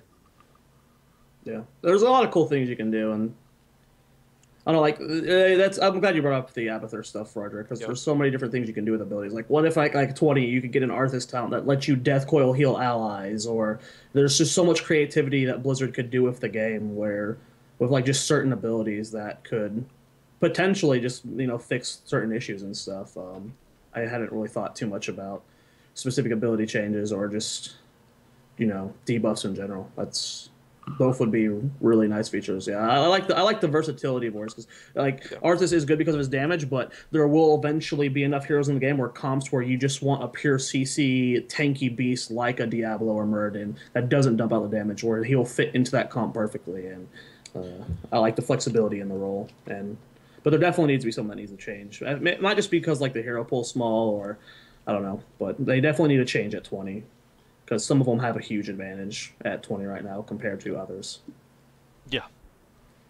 Yeah, that's kind of like what I was thinking about. Because I know, like, I used to play Muradin a ton back before he got his first major rework where they kind of, like, got rid of amplified healing and all that stuff. And I thought, him and Diablo were great heroes. At the time in the meta, they didn't really fit. But everybody was just like, wow, these are two terrible heroes because they don't do any damage. And that's like when I kind of started questioning, like, do we really want all of our warriors to just be bruisers where they just have high health amount? They're basically, Mundos running into the back line and just have so much health and so much damage. Or do we want somebody that's going to be a little bit more difficult? Every time you guys say a league reference, I'm just like, what language are you Sorry. speaking? What is a I'm talking Mundo? Mondo Burger? I'm We're making it watching easier Good for Burger now? RawrJar. But, No, you don't. I got it. Yeah, I'm on the bruisers, same page. high health, sustained damage. They, they bruise away the assassins basically. So that's why I've been trying to think about like what can we do with the warrior situation. Then Resurgence came in, and I was like, all right, warriors need to take a step back. All right, but yeah, so I'm hoping soon enough we start to see what like something innovative in warriors, because we haven't seen anything really innovative yet, right? Like we've seen specialists, we've seen even some assassins like cloaking. Like constant cloak, it's somewhat innovative for assassins to have that kind of stuff. And I still haven't really been wowed too much from what warriors can do. Yeah, I mean, we have a small warrior pool, really. I think, really. It's like if you're like examining all warriors, I want to say warriors is probably one of the more diverse class of. Chen. Well, I don't know if that's right. Well, yeah, because like you have to keep in the fact the bad warriors too, like so. Yeah. So there's a lot of She's very diversity in different, them. too. It's pretty Although, different, I okay, would they say. need to just like differentiate like melee assassins like Sonya and like tanks. Like I really think they should add another like more categories for hybrids. Like calling Tessera a support is kind of lying. Yeah, we've been having this complaint for Yeah. since episode 6. Okay. It's been a long grind on that one, man. It's Yeah, but then once you get that, then you start getting into like, all right, well now we have to have subcategories for specialists. Good luck. I Well, think Cigar's mage. I think assassin mage. specialist. There you go. Assassin specialist, and then you have Asmodan, who's like a pusher, and then you have Well, he's just pure specialist. yeah. So it's Asmodeen's just bad specialist. Okay. Wow. So be my people. So yeah, I don't know. Okay. Jake, I don't think we've heard your thoughts on this yet. If it isn't just echoing, but if you had It would anything new to be add to it. mostly echoing. I think just in general, like some heroes kind of have some heroics. Like level 20 talents are bad. Like Sonya's, if her level 20 heroic leap talent was different, maybe it'd be more viable. I hate her level 20 upgrade. Like, and you're forced to take it now, pretty much. And it's like it can put you in bad situations. Syndra Ghost, I hate in general. I'd like to see more diversity on Arthas. Like, cause how many times have we seen Syndra Ghost in competitive? On accident, we might have seen it misclicked once. One time, I think SMG busted out when they were looking at pushing the core. mines. Okay, that was back. That was a long Syndra- time ago. Very different time with when they were trying to end games early. very specific strategy with Abathur Asmodan, if I'm not mistaken. Very, very, very specific. And without the promote existing like it did, we're not going to see that again. But so I'd like to see. Sindragosa is like really cool, but maybe they can make it better. See, I think Sindragosa is in the right direction, right? Because that's something that's giving a warrior an ability that he didn't have before, which is like pushing a lane without worrying about anything, right? The interesting thing about Sindragosa is that towers and everything are so nerfed at this point that it's completely useless to worry about tower ammo or towers not shooting at you, for the most part. And even then, like, I think in some instances in team fights, Sindragosa is pretty cool if you can actually line it up and everything. Unfortunately, it's got such a wind-up. It's like, oh, huh, wonder if that guy's doing Sindragosa. Yeah, I think he is. You want to have a cup of tea? Cool. Yeah, after that, let's dodge Sindragosa. Okay, yeah, I agree. Like, I think if they remove the cast time of it, I don't think it would be broken. I really don't. Like, I think they should just try it. Yeah, because I mean, it's a really nice. It doesn't do a lot of damage, but it's group CC on everybody. It sets up for team fights really nicely. But then, if you remove the cast time, do you really have counterplay to it?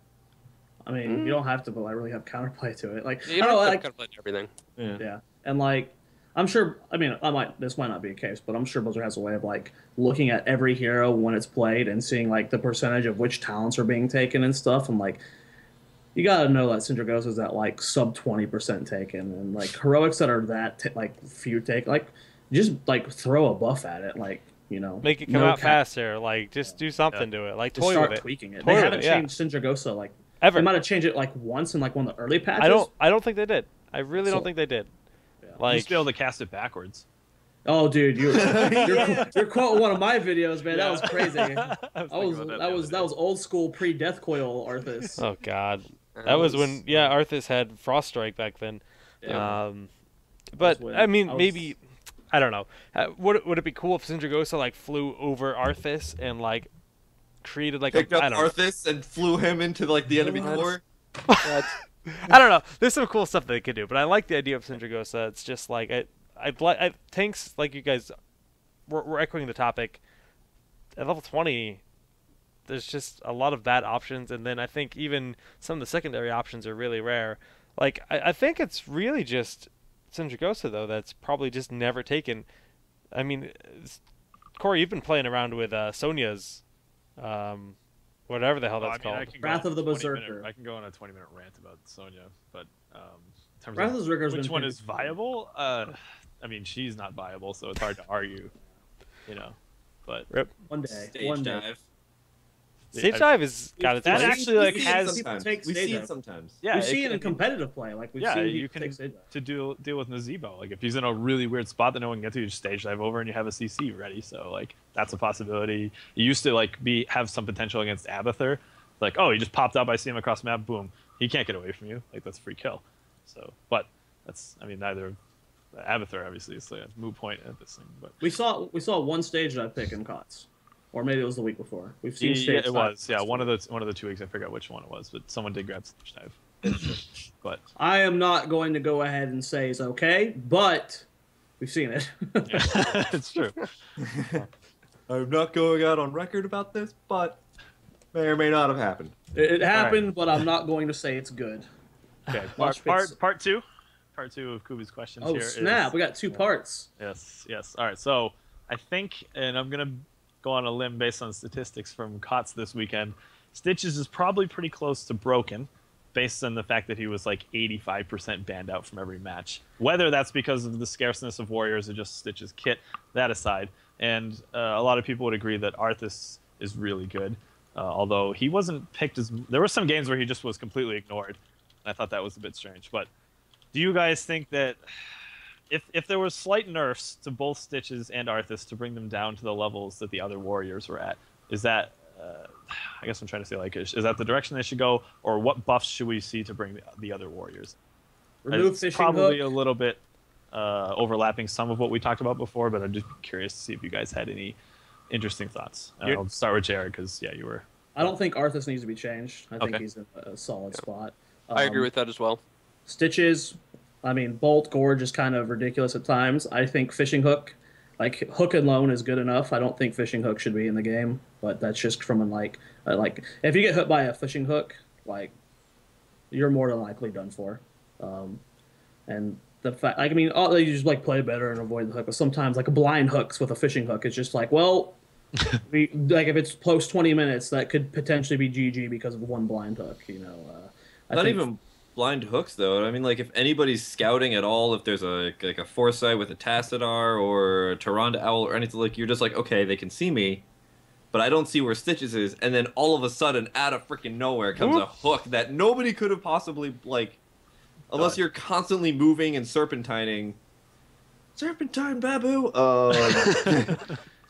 It seems like it's a rough one to deal with. Like, I don't know.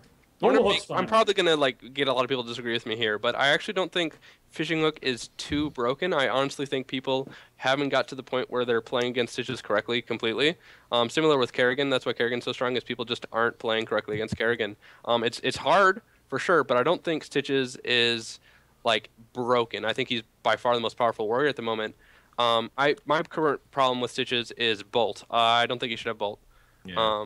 I agree. I feel like if Stitches fishing hooks you a mile away and they don't have immediate CC and you can bolt away as an assassin, I think that's kind of an okay situation. Yeah. I like that better than removing fishing hook, just because what if you put fishing hook at 20 then? Yeah, or something like that. Or so my current problem is Stitches is bolt and the amount of damage he can put out. Yeah, the damage is too high. Like he should not be out damaging everybody. Yeah. I like that's that. actually a really weird thing because I get a lot of talk about warriors that it's sustained damage, that it's not bursty damage, and so we shouldn't count it. It always happens whenever I say Diablo gets pretty good on the charts once he gets Firestorm. People are like, well, it's just sustained damage. It's not actually single target damage or something like that. But I still that's not damage you can just throw away. No, it depends against what kind of healer you're playing against. If you're playing against a Malfurion with Trank, yeah, random AoE damage every 8 seconds that isn't really followed up by anything, yeah, it's not going to matter. And with Healing Ward right now, yeah, some mild AoE damage. But when you're combine that, Slam does do damage. It's not mindless damage. It does damage. And if fishing hook's removed, you're just going to get that AoE stun, and that stun is nothing to joke about. It's a very powerful talent. I don't think Bolt being removed, maybe remove fishing hook, maybe keep it. I don't think those two warriors are in an overpowered state where they need to be nerfed. I think they're both in.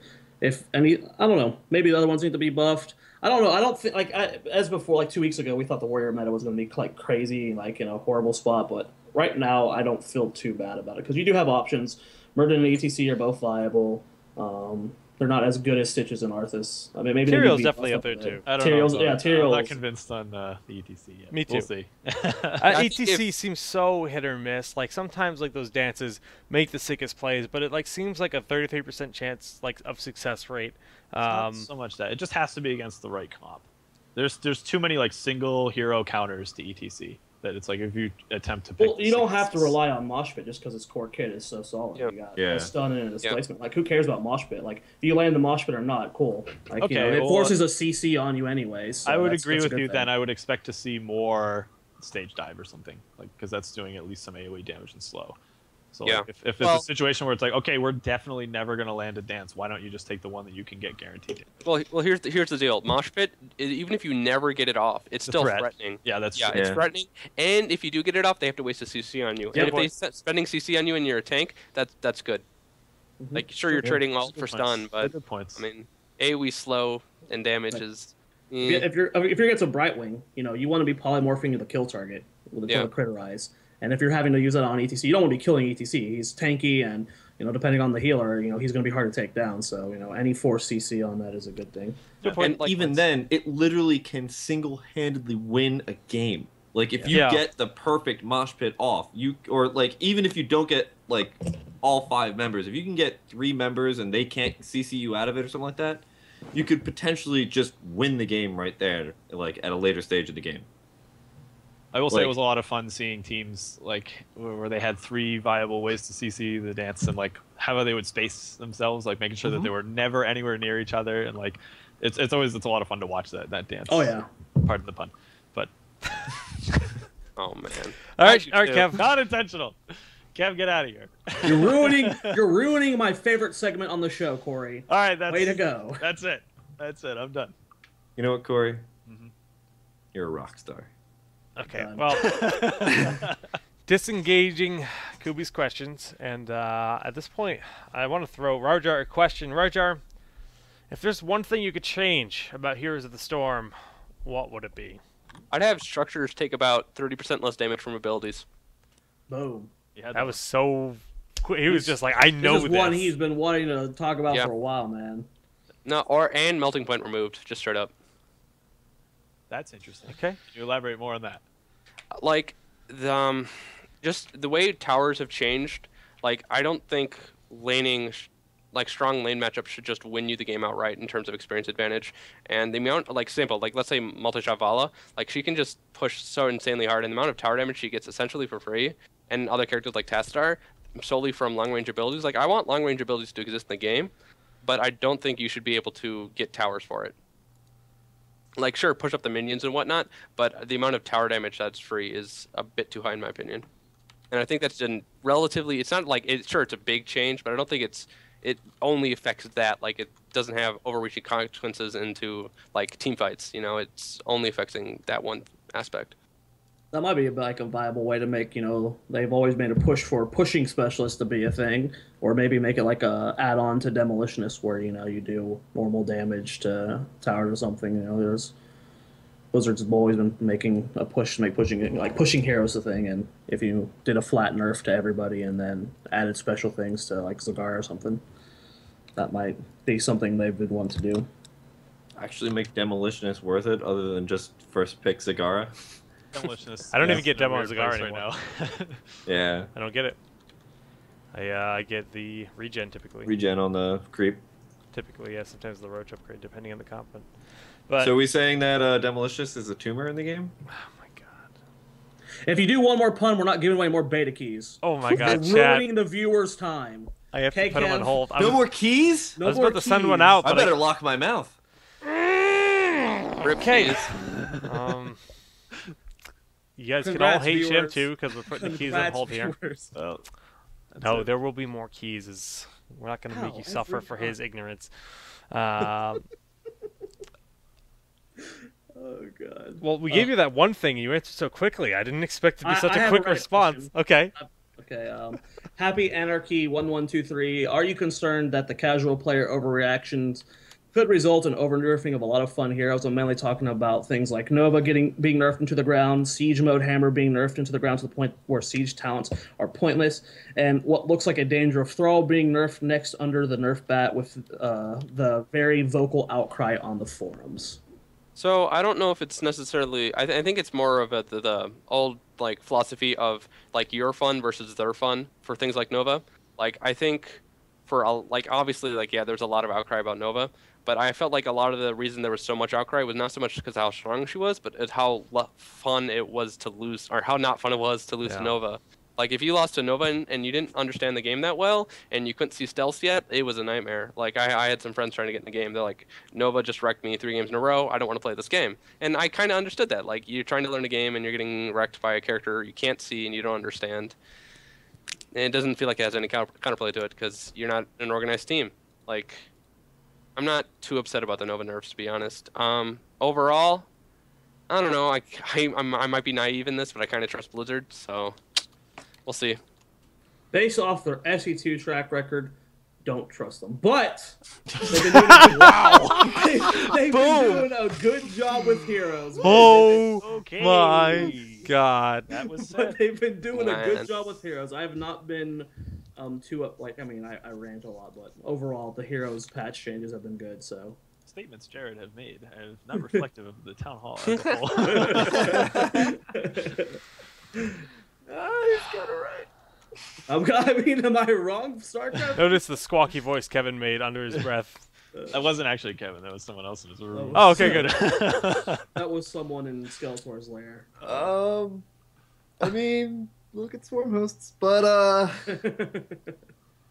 yeah, no, I mean, I feel like they really do understand what is fun and what isn't fun, and I think that they also have such a large diversity of people in their team that are both on the lower end of the play scale that like just kind of play casually here and there, and people who are actually on the higher end. And this is the only time I'm going to actually compliment Tim, but like they have somebody like Tim who they can actually go and The only time. the only time. It's the only time I'm going to compliment Tim. After this, it's nothing but bad jokes. But Tim's really good. Tim's really good at the game, and he does really well. He plays with a lot of pros all the time. He's like a really great community manager. Just because he can constantly like they can just look at him and be like, Tim, how's the like top leagues going? I think that's really good.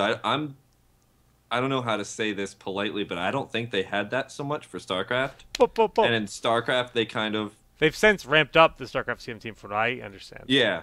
But I know they used to use a lot of like community forums with the StarCraft pros to get an idea of what's going on. Yes. But they also have somebody like Tim now who can like sift through all of that and be like, well, let's judge back and forth what we should do going forward. They can't do that with pros because NDAs and all that, right? Yeah. Also, a lot of the devs play a lot. Like you see Bizzle, Daybringer, Saber all playing all the time too. So well, that's something that John said last time. Is we are all playing constantly. It's very obvious. Playing live all the time. And it's not even just playing. They're reading the forums. They're watching the tournaments. They're involved in every aspect of it. We know there's a lot of Blizzard people that watch our show for some reason, and they're involved. Yeah, so it's really cool, and it shows in the game, I think. Absolutely. So yeah, I think they have a really good gauge of what's fun and what's not. Yeah, that's all I had to say. That's all he's got, man. He's done. They just need to make Diablo more fun. Stop. That's all. Okay, so we were talking about. I got the Smurf earlier, and it's Diablo free week. It was so hard getting him level 5. Ugh. That's because you suck, man. That's not because Diablo's bad. Damn. Shut up! When my Smurf gets rank 1 before your main account, then we'll see who sucks. Whoa! That matters. Come on now. Come on. Let me have my wins, RawrJar. I'm just gonna give these 2 seconds to pat myself on the back, as I officially have every hero at level 6 or higher. So I now have all. Look at that graph. Look at all them. Look at all them. Oh, it's actually so oddly satisfying because look at that. Yeah, it's all scaling up until then. Zeratul ruins then. it. Zeratul ruins everything. Yeah, he does. He's the worst. Let me see if there's any other questions. That was like a really good one in the Reddit thread. Cooby questions needed like 4 more questions in it. Every time I have like a whole tree of things to ask you guys, they're like, "All right, we're done with the show. See you guys." Like, I'm still, I still to ask you guys. No, like 2 questions. Oh, let's talk. I put this in chat when we put it in show notes. Let's talk about beta keys and founder pack. We didn't really go in depth on it. Real quick, because we only have like maybe another minute. I will give the general kudos to Blizzard here, because we all knew I will just say it was kind of a disaster in Hearthstone because of streams getting them and people selling them and using it as incentives to get viewers on streams. Like, that was a mess. And everybody really didn't want to see that happen with Heroes, but the way that they introduced the keys at the same time as the Founders Pack is really smart. It was a really smart way to go. You can't sell a key more than like $40 because it's all it's worth with the Founders Pack. And Founders Pack, you get more than just a key. So in theory, a key shouldn't be worth more than $15 at most. They're worthless, really. It's great. Someone clip that out. The keys, they're worthless. As I'm like handing them out to the chat, and they're like, people are offering me lambs and stuff in chat. I'll give you 2 lambs and a steak or something. I don't even know what that means. But here's the really smart thing. Aside from all that, is that there was that statistic that the people who spend money at all in free-to-play games are the people that you want, because they're the ones who are going to keep buying things. They don't like people who spend money on a free-to-play game. They don't normally just spend it once. They spend it many times. If they're willing to spend, huh? Yeah, $2 for an arena. Yeah, why not? Yeah, $2 here, $4 there, whatever. What Blizzard just did was sift through all of the people who are willing to spend and wait, and find the people who will definitely spend money on a free-to-play game, buy those Founders Packs. Because that's an instant $40 to be like, okay, well, I spent money once, and these are the types of people that will keep spending money on the game. It's true. Which is a really interesting thing, because it's like they almost like just narrowed it down to find the people who will spend money on the game. Not a bad thing at all. I mean, as long as it keeps the game running, I don't care. But it was something that kind of like ran through my head. I have one more. I enjoyed that. I have one more question. It's a short Okay. one, if we have time. Chef brought it up when we were playing games with him. Let's talk about skins and competitive play. Huh. Do we think skins that's- should be banned from competitive play? I think it comes down to the organization. It's if the skin really changes things. I mean, we've seen people try to like mix Arthas with Uther? Uther, With, yeah, Prince yeah, with Arthas the Prince and then, Arthas to like try to confuse people and stuff. Yeah, it can create problems, and I don't see what a skin adds. But I've always enjoyed the mount aspect of streams when teams use in sync mounts and stuff. There's problems there too, though. But there is. Money Pig used to be able to especially- see the coins. What's that? Money Pig, when that first came out, you used to be able to see the coins like in the Fog Through of the War. fog. Oh War. yeah. That's one So, thing. And, It's tough. Kerrigan's bat mount. I'm pretty Yeah. sure that is like You see Harder the to puff of click. smoke. Harder to click. Yeah. yeah. So there's gonna be bans. I don't. It's like whether or not we want to. That's gonna be down to the tournament I wouldn't organizers. necessarily say. I feel like banning all mounts and skin variations is definitely That's not going to happen. It's overkill for sure. It's and gonna be I- specific cases. yeah, I think there should Yeah. be maybe a couple here and there. Like, Well, that's what they did for League. sort of for League of Legends as well. Yeah. Okay. Yeah, that's- But that was also really interesting because you started seeing things like people were picking Corky's dragon skin, I think, because it had a smaller model. yeah. So they started picking up things, just skins for that. But, Jake said, I don't know what it adds. I'll tell you what it adds. Ads. It's ads for skins. As Ads people are sales. like, wow, that Yeah. actually looks really cool. So Yeah. Create sales. It mean, creates. Blizzard will probably give a list to organizers like, listen, people can't play Betrayer Mouth.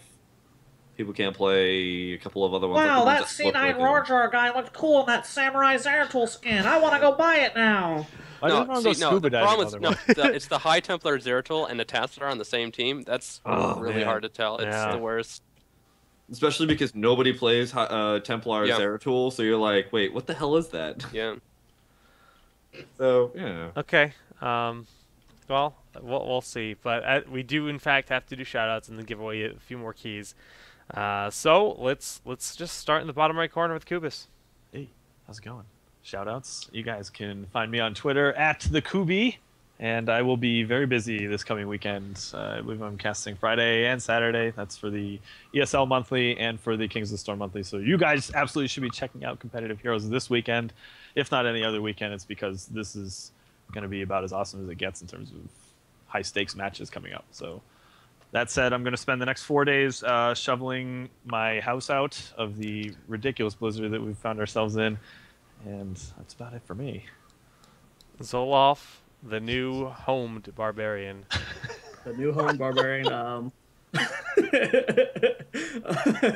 I don't know if nothing's been 100% confirmed, but hopefully casting will Friday and Saturday. We'll see. Hopefully Kev will be joining me as well for both those days. No, Apex. Rip. Yeah, So- Jared Someone is will be- co-caster. someone will be joining me. I'll find someone if that's the case. RawrJar is going to cast with you because he didn't have to play Friday. Yeah, you know it. Dude, I'm so down. Oh, yeah. Speaking of Friday, big announcement. Announcement of Announcement. announcement. Those should be illegal. I'm gonna be honest. Be ready Yeah. for it. It's gonna be some cool news. Also, there's a lot of things behind the scenes. Got a lot of casting gigs coming up, and none of them it's been announced yet. But just be ready for that. Follow me on Twitter at ZoyaTV, and just keep an eye on Reddit and my Twitter. And that's. Oh, also follow me on Twitch.tv/ZoyaTV. I've been streaming a lot lately, and yeah. Very good. Kevo, Mr. Green Screen, Mr. Living in Castle Grayskull.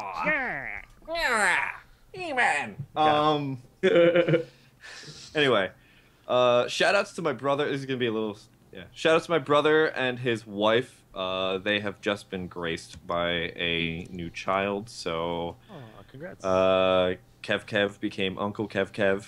Whoa, I called you Uncle Kev earlier in the show. So Yeah, you good. did. He How knew. did I know? He knew. I didn't know. Science. knew. Esports. Could be so Um, ghosted. Kubi, stop flexing. You're making me blush. Those shows. And so that's pretty cool. It didn't really hit me for the longest time until I thought about it and I was like, whoa, my parents are grandparents. They're really old. How weird is that? Anyway, so that was pretty cool. I'm going to be coming out with a single tournament. It's not going to be a league or anything. It's not going to be a weekly. It's going to be a single tournament coming out probably mid-Feb, late Feb. So stay tuned for details about that. It's going to be a pretty awesome prize pool, so get hyped. And blah, blah, blah, blah, blah. I had one more thing. Oh, yeah, so you just follow me on Twitter and YouTube's. And I guess if you want to see me stream poorly with my green screen, you can go to mlg.tv/champ. What's the next free week? I didn't look at this week's free week. I think it's going to be Caragoo. It's clearly Nazebo because it went. Brrr. Is Nazebo on there? Oh. I think I've think done so. Nazebo before. Anyway. Do Caragoo. Yeah, Caragoo. Caragoo's up. Oh, Nazebo is up there, too. Uh-oh. Do Caragoo, because I want to see It's Miss Combo. Arthas, ETC, Caragoo, Lulu, Ufer, Oh, can we see the Lulu? Zebra, and I don't know Tycho. how to play Lulu. No. That's not updated. That's not updated. Because Yeah, I was it's- playing today with my Founders Pack, and it's ETC Diablo. No, it isn't. It's It's not January updated. 27th to February 3rd. Dude, I was playing this morning, and ETC and Diablo were free. Next time We on just- Dragon Ball Z, okay. we'll find out which hero Kevin's playing on free week. Ball Z. Maybe I don't know what I'm talking about. I don't know. So RawrJar, I just want to say thank you very much for coming on, Thanks for having me. and Yes. the floor is yours. You guys can follow me at C9RawrJar on Twitter, and for my shoutouts, first and foremost, I'd like to thank C9 and my teammates for giving me the opportunity to play esports. It's been a lot of fun. And then all my sponsors: NVIDIA, HyperX, Need for Seat, GTWay.com, Logitech, Alienware, Overworld, and LawClass.com. Thank you guys for learn from this guy. supporting me. He gets it. Esports. Come on, esports, man. Gotta get them esports.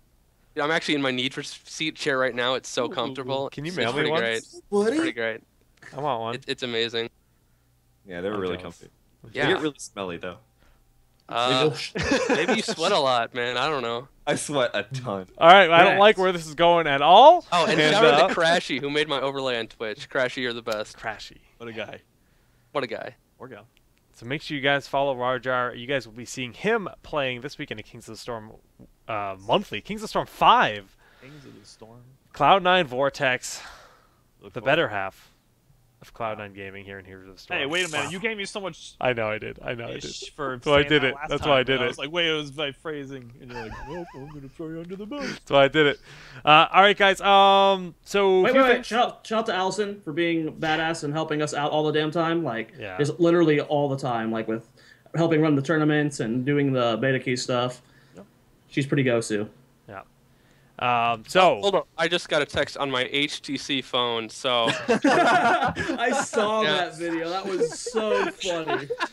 Oh yeah, but my they're also God. a Cloud9 sponsor, so HTC.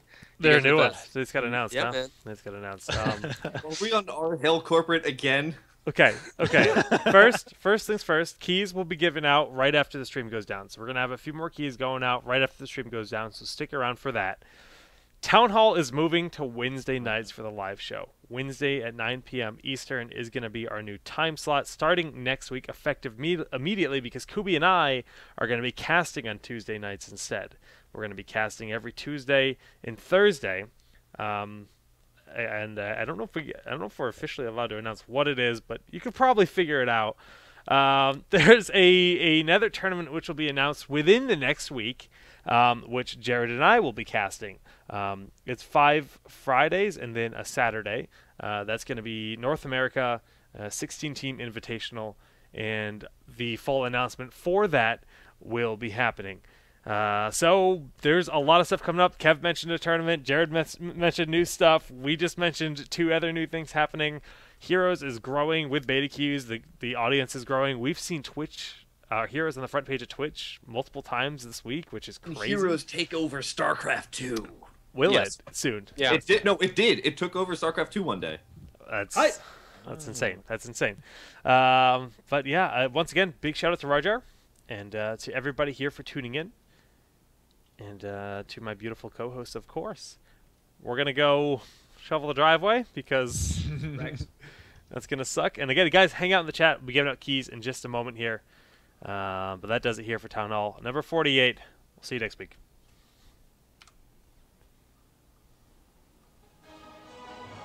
I didn't mean...